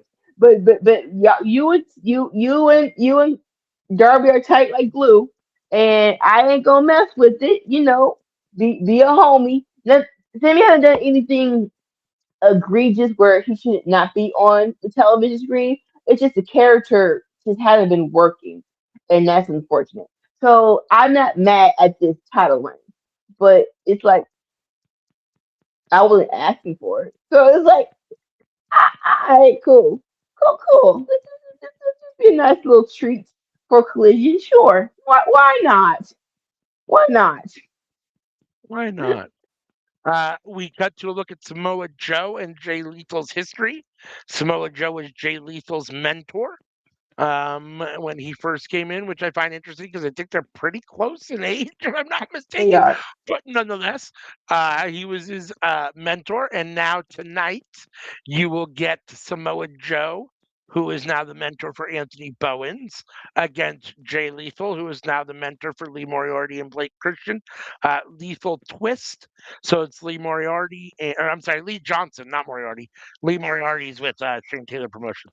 Lee Johnson and oh my God, why am I drawing a blank on his name now? Do, do, do, do, do, do, do. Yes, And Lee Jay Lethal Moriarty, versus Jay Lethal. I want to say Lee Johnson too. No. It was just them two. It's called Lethal yeah, Twist. Yeah, yeah, Lee yeah, yeah. Moriarty and Jay Lethal. Yeah. So we're gonna get a match of them later. What do you think about this little video package leading up to the match that comes later? I appreciate this. Again, just in case you're not a wrestling fan and you don't know, well, why are we doing this? No. Jay Lethal is a staple of wrestling, more so a staple in Samoa Joe's career of wrestling, TNA, and Ring of Honor. So I did like this. Like, it is crazy how Jay Lethal's career has gone on with AEW. I didn't think he was going to be like AEW or heavyweight champion, but I thought it would have been. I thought he would have been done more than what he has done. And him and Jeff Jarrett were on a nice little run, but somehow it just fell off, and we just didn't see him for any time being, which kind of is crazy. So I am glad they're like, just in case you forgot, he is that dude. And even Lee Moriarty. Lee Moriarty is a great wrestler as well. We just haven't seen them. So yeah, when you bring people back, it is nice to have the video package of this is why they're important. This is why this match going hump.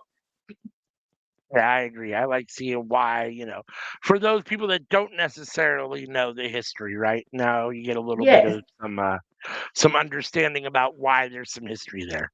Let's see. We got Darby Allin backstage. This is going to be his sixth title defense against Sammy Guevara. He's asking everyone if MJF is here, but then he realizes that's a silly question because MJF is not going to be a Collision because he is not a company guy. They asked why. Lexi asked why he's here. He says he loves the thought of being a fighting champion. He talks about how he's going to face Sammy tonight, and then he says, "Mike, when I win, Mike Bailey, you get a shot on Wednesday." And basically, then he walks off. What do you think about Darby's little backstage promo? Short and sweet to the point. I like it. For the people who are like, you are nuts. Why are we doing this on Collision? It's like, because I'm crazy. And why against Sammy? That's he crazy. I love it. It's Yep, good. It's yeah, that's just perfect. I agree. I thought this was concise to the point. He didn't mess around. He just said what he had to say and got on, right? So then Yep. we see Tommaso Ciampa and Mark Briscoe going at it. They end up at the ring. Mark gets a chair. He tries to put Champa. He sends Champa to the ring, tries to give him a J driller, but Champa breaks free, gives him a low blow. Then Champa hits Briscoe with a chair. Um, he props with the two chairs before he's going to try to go back and um, do essentially to Briscoe what he did before. He sets the two chairs up. He was going to try to give him the psycho driver or whatever the thing is, the psycho whatever from the top again. But the conglomeration comes out to save him. Champa makes his escape. Mark gets a microphone and basically says, "On Wednesday, you wanted to go there, you want to use all this, you want to do all this crazy stuff, then let's make this no disqualification on Wednesday nights." What did you think about this? I didn't hate it. I didn't hate it at all. It's like, not, again, they're not saying that Wednesday's Dynamite South Collision is going to be a special show. We're just doing it afterwards. We're just doing a 3 hour show. But this was a great way to hype up this match. And of course, Mark Briscoe carried crazy behind was like, oh, this is what we're doing? This is what we're doing? I bet. I love Mark Briscoe's energy. He's like, oh, this is what we're doing. Okay, bet. The match on freaking Dynamite. Let's just do it you. And then Champ was like, no. I'm like, how you gonna say no? And you're the one beating me up, bruh. You hear me back checking out, and you're the one who started this. Like, come on, you did such a freaking heel. So yes, if we're not sure having people watch Collision, but in the stance of hyping a match up for within what, Thursday, within a couple of days before Wednesday, this was great. This is actually it did its job. It definitely did its job. Yes. No, I agree with that. We get our next match of the night, which is the Ops of Samoa Joe and Anthony Bowens versus Jay Lethal and Lee Johnson with Blake Christian of Lethal Twist at ringside. Solid match. Anthony Bowens, I thought looked good. I thought Lee Johnson looked good. We got to see both. Uh, we got to see Samoa Joe and Jay Lethal go at it for a little bit, which is always fun. Anybody that knows Ring of Honor is nostalgic for Ring of Honor. That knows these guys is nostalgic for this. This is fun. I've seen this a bunch of times. I enjoy these two in the ring together always. Um, Joe gets a Kaklina, sinks in the coquina clutch. Well, Yes. Anthony Bowen sinks in like the armbar. It's almost kind of salt of the earthish armbar, but kind of reversed a little bit. But it looked a little bit kind of like MJF salt of the earth. And essentially, the two of them, the ops, tap out Jay Lethal and Lee Johnson to get the win. Um, I thought this was a solid match. Bowens looked good. I like Bowens with the ops. I think Bowens needs to learn and grow, and being under the wing of Samoa Joe is great. Bowens is already a better team member than Hook. He's already advanced more. He talks better. He wrestles better, and he provides them a little bit more. You know, legitimacy to behind. I mean, he's been a world tag team champion before, so I like him. I mean, I still think he's not. They still need more main event guys if the Ops wants to be a premier faction with the Don Callis family and the Death Riders. But Bowens is a good addition, and I thought this match was fun. So, what do you think about this? I love this match. Um, Before this, it was a question of Bowens and the odds. It doesn't look right, but after this match, it's like, okay, that's why he's here. And now we're kind of gas on just having the group look more put together. And it's like, yes, let's have the group look more put together. And I love the part where it was. I want to say it was Anthony Bowens had Lee Johnson on the ring apron, and he was just spearing him in the chest. And you saw Samoa Joe was like, that's no killer. And you saw Samoa Joe being proud of him. It was like, yes. So like even though not rebuilding, but we're reestablishing the ops. We it is like the ops is the counterpart of the Death Riders, where they are we like to wrestle and we're the best at it. So I did love this where it's like Anthony Bones proved himself of why he's in this group. And like, okay, now we're coming with some gas. And I love like again, I am a lover of wrestling, so Jay Lethal versus Samoa Joe is always a good time. They know each other so well, and I'm glad they got to have this match together again. So all of this was good. All of this was good. Agreed, agreed. After the match, Bowens gets the mic, says he was lost and confused, but he's found his way thanks to the ops. He is the pride of professional wrestling. And if anyone's wondering about the attitude change, it's because Joe uh, taught him a lot. And that if you don't like the way the table is set, you flip it over and choose violence. So that's where Anthony Bowens is at. And then Joe gets on the mic and calls out Osprey. He does his little Osprey call, Osprey, like Oh, he likes to yeah. do, which is fun. I mean, Joe's great, right? Joe's promos are amazing. Little Dead Boy stuff with Darby. Now this stuff with Osprey, like he's amazing. His promos are always great. His talking always hypes up the match. Joe says he's honored to be. He says that Will Osprey said facing him is a dream, and that this is a dream match, and he's honored to have the dream match. Unfortunately, from Will Osprey, when he steps in the ring with Samoa Joe, all it's going to be is a nightmare. I thought that was an amazing line. I mean, yes, it's kind of set up, and you can see like Osprey put it right on the tee for him, and you can see the scripting. Still a great line. Still love the way Joe delivered it. Joe can deliver a line like nobody else. I mean, he almost makes he gives you like a chill, right? Like it's like yeah, you feel like the ominous of it. He's like, I'm gonna make it a nightmare, and you feel it, right?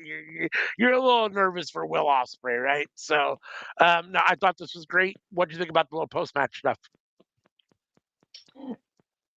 Oh, my throat. I loved it.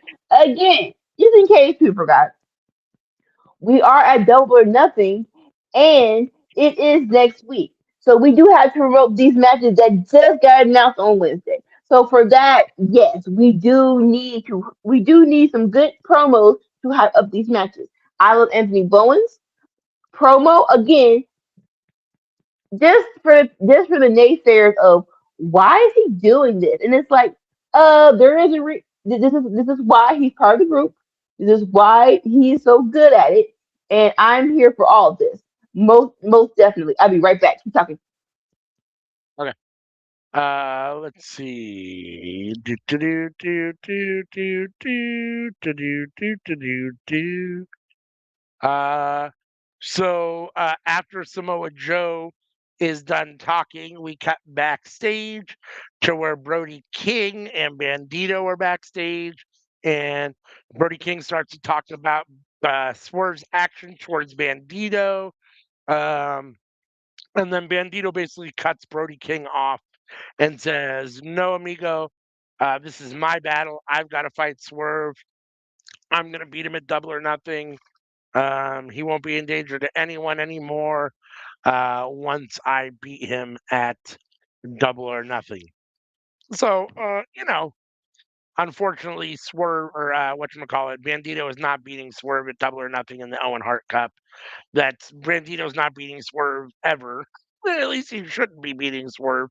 Um, I mean, it is what it is. Brody King and Bandito are still buddies. I'm not necessarily the biggest Bandito fan. I appreciate him as a wrestler. There's a couple moves of his I'm not the biggest fan of, but overall, I think he's a solid wrestler. Him versus Swerve should be fun, but Swerve definitely gets that win, so I don't have any issue with any of that. Let's see. We continued. Do you want to talk about Brody King and what he's or Bandito and Swerve in the first round of the Owen? I do. This is a very unhyped up match. I get what they're trying to do with the whole what's the face? The whole hype, the whole Swerve is the most dangerous man alive, and the whole West thing.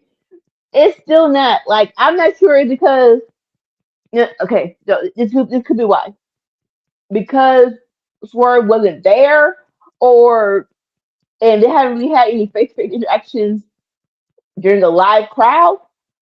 I'm just not here for it. I'm just not. I'm just not hyped up. I don't believe the fierceness of these two people locking in like that. That's just for if y'all would have just put this in the tournament. Cool, great match. It's gonna be good. But for y'all to hype it up, the hype has not worked. Where I am more excited for this match, and that kind of sucks because I do love Bandito and Swerve is a great wrestler, but this isn't it. Like it just isn't. Sure, they showed Swerve, right? I know he's a dangerous man, and they showed him attack Bandito, but why Bandito? Like, I don't understand the whole Old West taking out Yeah, Bandito. Like, it doesn't make any sense to me. Like, I don't. It doesn't. In no world is Bandito on Swerve's radar. It just isn't, in my opinion. Like, it is. So it just seems weird to me. But again, I mean, he's on his radar because they're wrestling in the first round of the Owen. I get that, but beyond that, like, okay, it's fine, I guess, whatever. Swerve is going to be beating Bandito. I don't see Bandito ever beating Swerve, so this feels like a little bit of a mismatch, but it is what it is. Let's see. yeah. We get Athena and Mina Shirakawa backstage. They're talking about their past history going into the Owen Cup. Athena's starts making fun of Tony Storm. Mina Shirakawa doesn't like it, and they get to arguing backstage a little before they cut to the next thing on Collision. What do you think about this little? What do you think about Athena versus Mina Shirakawa and this little backstage face off, whatever you want to call it? If Mina beats Athena, I'm throwing my chair at the TV. Listen. I get it.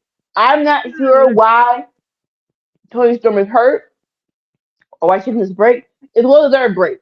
She getting a break, but it does feel like all of the Mina opportunities might have been for Tony Storm. That's what it feels like because no offense to Mina, these are some very high marks, high matches she's getting right now. and I am not sure if she's ready for them, in my opinion. So yeah, I like it. If Mina beats Athena, I'm throwing my chair at the TV. Just saying. Yeah, I mean, again, Mina is, a very successful wrestler in Japan, and I think that, in the scheme of things, the idea of Mina beating Athena in a vacuum is fine. I just don't necessarily like it here.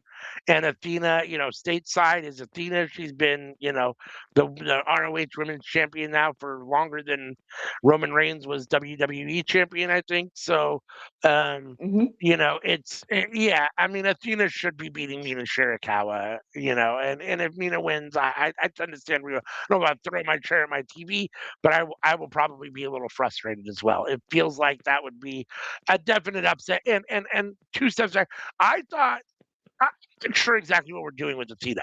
I thought for sure when she was in that program with Mercedes, both as tag team partner and then faced her, that we were going to get Athena on AEW television all the time. And then she just went back to behind the paywall. So I don't know why Tony Khan feels like that's the sweet spot for her. Maybe that's where she likes to be. I don't know. I can't imagine that any of those people don't want to be on TV more and wouldn't rather be on the AEW Dynamite TV or Collision than behind the paywall where a lot of people aren't watching. But I guess it is what it is. But yeah, it just seems like odd booking for Athena to me. But it is what it is, I guess.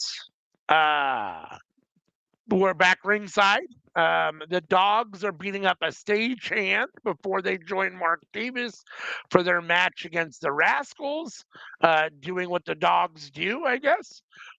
Mark Davis and Clark Connor and David Finley take on the Rascals, Desmond Xavier, Zachary Wentz, and Myron Reed in a trios match. I thought this was fun. I enjoyed this a lot. Finally, the dogs do get a win here.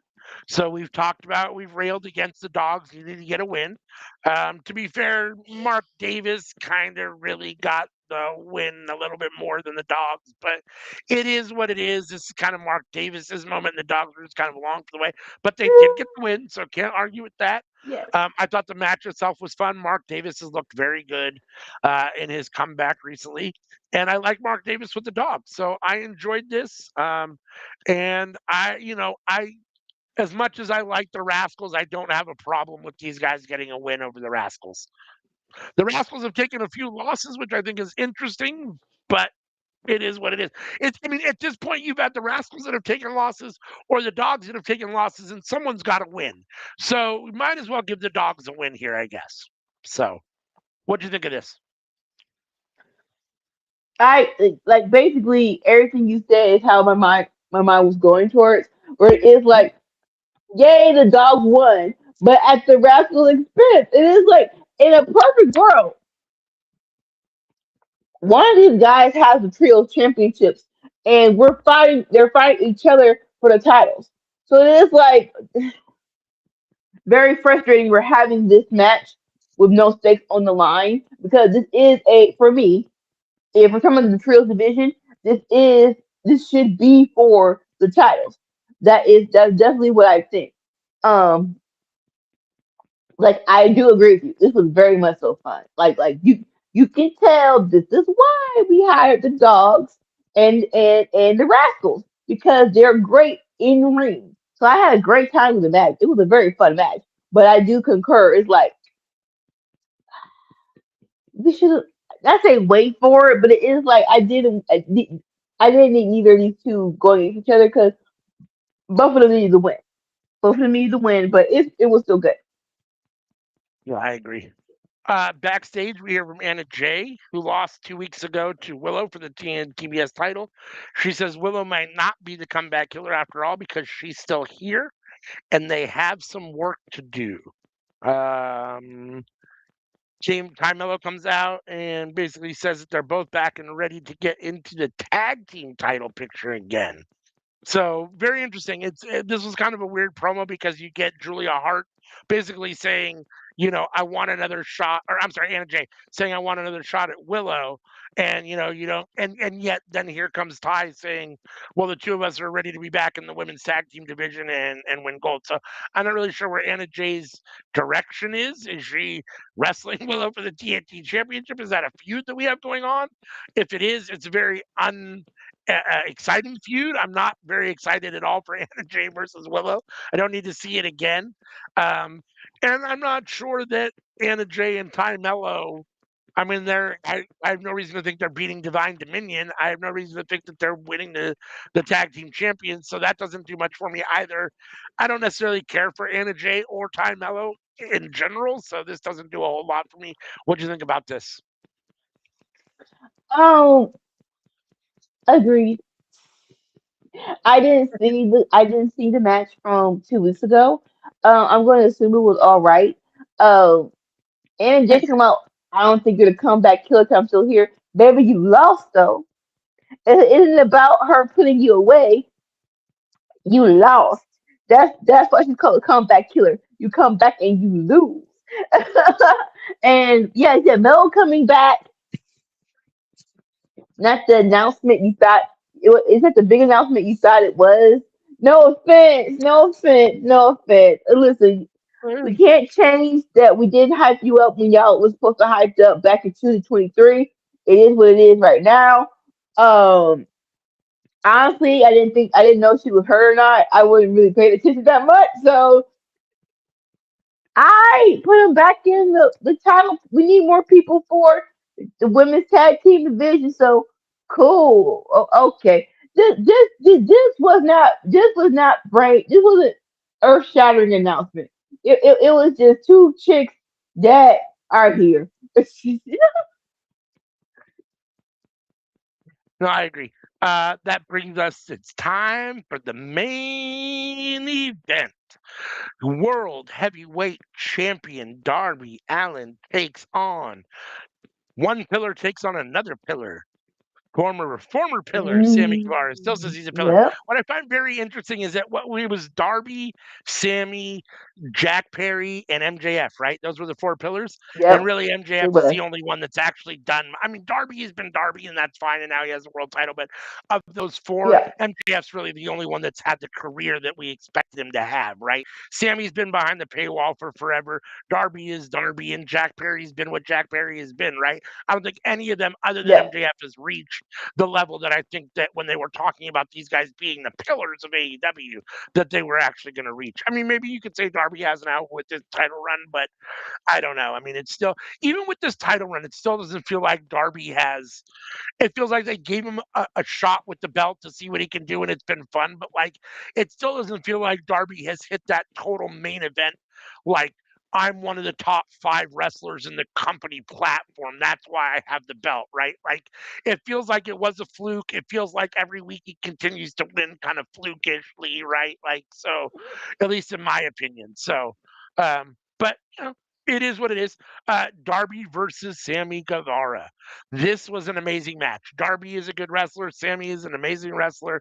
These two laid it all out on the line. They have great chemistry. We've seen these two before. We know what they can do together. They, like I said, they both left it all in the ring, as Darby does every time he's in the ring, which does make him exciting to watch and a fun champion. There's always, because of Darby's style, there's always that feeling that this might be the time he loses, which makes it very exciting. And Yes. because we know that Darby is, hot and cold, like he's like for me, Darby feels in some respects like the Conor McGregor of professional wrestling. Like, Conor McGregor knows, he's a tough guy, but he loses often too. Like, he's so balls to the wall that it's either going to be it's either boom or bust, right? Either you win Yes. spectacularly or you lose spectacularly. And Darby's the same way to a certain extent. And so there's always this chance that he could lose. And even against Sammy, you think, holy shit, is this the time that maybe Tony Khan finally pulls the trigger and does something significant with Sammy Guevara? How bizarre would it be to see Sammy Guevara as world champion? Like, that seems very out of the blue. But there were points in this match where it was like, Sammy's going to win this match. But Darby does end up getting the win after a bunch of back and forth, and he ultimately hits a coffin drop for the win. This, to me, is Darby's sweet spot. Darby, Sammy Guevara, the Daniel Garcias of the world, the Orange Cassidys. It's not what the Takeshidas. It's not what the John Moxleys, unfortunately. So, that being said, this match to me was great. I thought this was a solid main event. This is the perfect match for Collision. And I think this was a solid Collision episode. I'm going to grade it a little below Dynamite, even though Dynamite was a talk heavy show. I thought Dynamite was solid. You got both the women's and the men's Owen Cup releases. You had some solid matches. This was a good Dynamite, but if indeed I'm sorry, this is a good Collision. If Dynamite is supposed to be your A show and Collision your B show, I feel like Dynamite was a B. This was like a B minus C plus this week. So I'm gonna give this a C plus. I'll give Collision a C plus this week, just a hair below Dynamite. What do you think of the main event, and what do you think of the show overall? I I see your plight, brother, and I'm feeling it. This was a good match. This definitely was a match of. I think Sammy and Darby was like, listen, I'm not sure when we're ever going to get a chance to do this again, where we can hype you up, Sammy, to get you back to where they both probably think you should be. They're like, let's go bounce the wall. So freaking swanton dive off the freaking ladder to a table. Oh, we're going to do another 450 off the freaking table. But it is so it's like it's Collision. I get it. I get why y'all are doing it.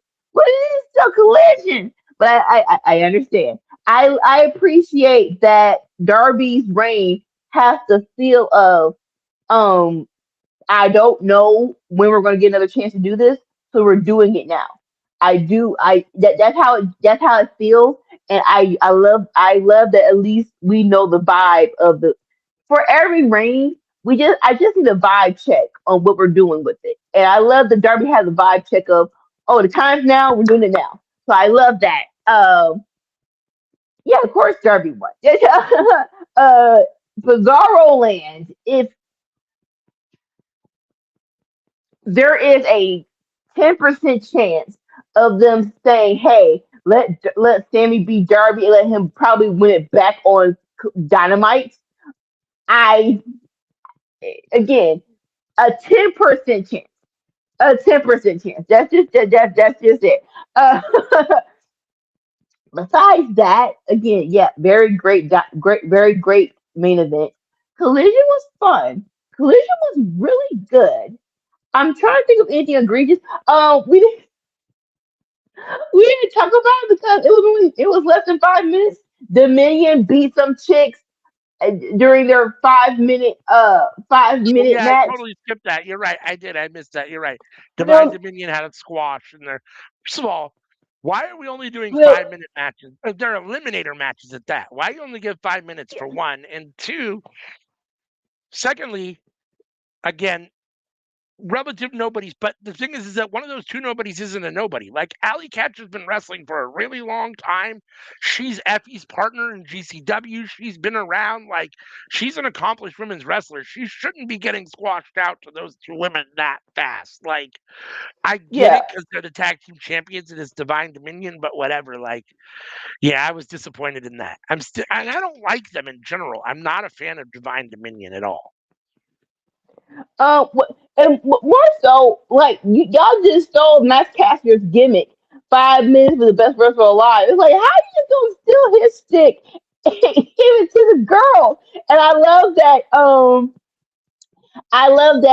What's his name? Nigel McGuinness said it. Five of the best wrestlers alive. Like, it's like, yeah. So let's not act like this is a new concept. I appreciate Nigel for that, and Tony Schiavone.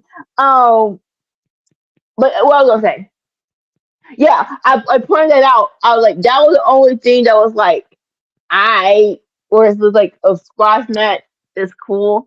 Um, I still give the heads up to Dynamite. I gave Dynamite a B plus. I give this a solid B.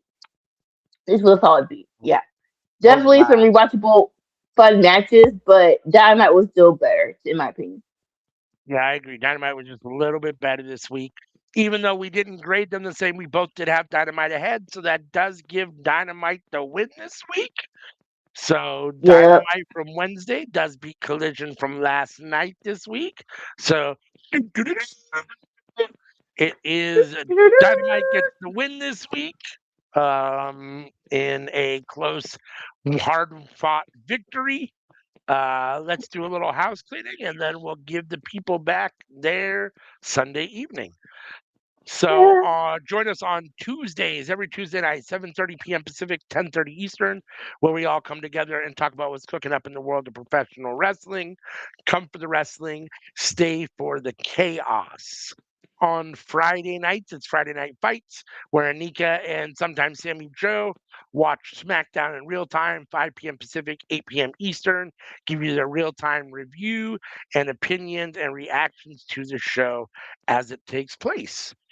You're with us for Winner's Circle, which is either on Saturday mornings at 7 a.m. Pacific, 10 a.m. Eastern, or Sunday nights, 5 p.m. Pacific, 8 p.m. Eastern. We are here tonight, obviously, Sunday night, reviewing AEW Dynamite and Collision from Wednesday and last night, Saturday night.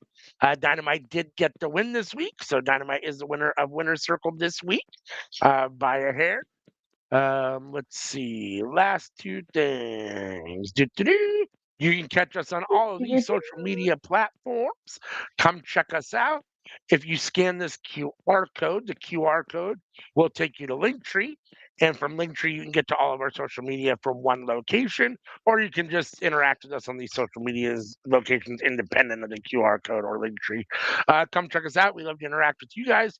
The best part of Workhorse Wrestling Network are you guys. So, and then last but not least, if you want to catch the audio version of the Cookout podcast, you can, our wonderful producer Dolores downloads the audio version and uploads it to these podcast platforms so you can listen to the audio version while you're in your car driving around, doing your chores, working out, wherever you want our golden vocal cords to grace your eardrums. You can listen to the audio version of the Cookout podcast. So, without further ado, in the words of our great producer, we will cut out the lights. And until next time, peace. Bye. The bell, that's the call. Winner circle standing tall. LW, Sammy, and Nika break it down.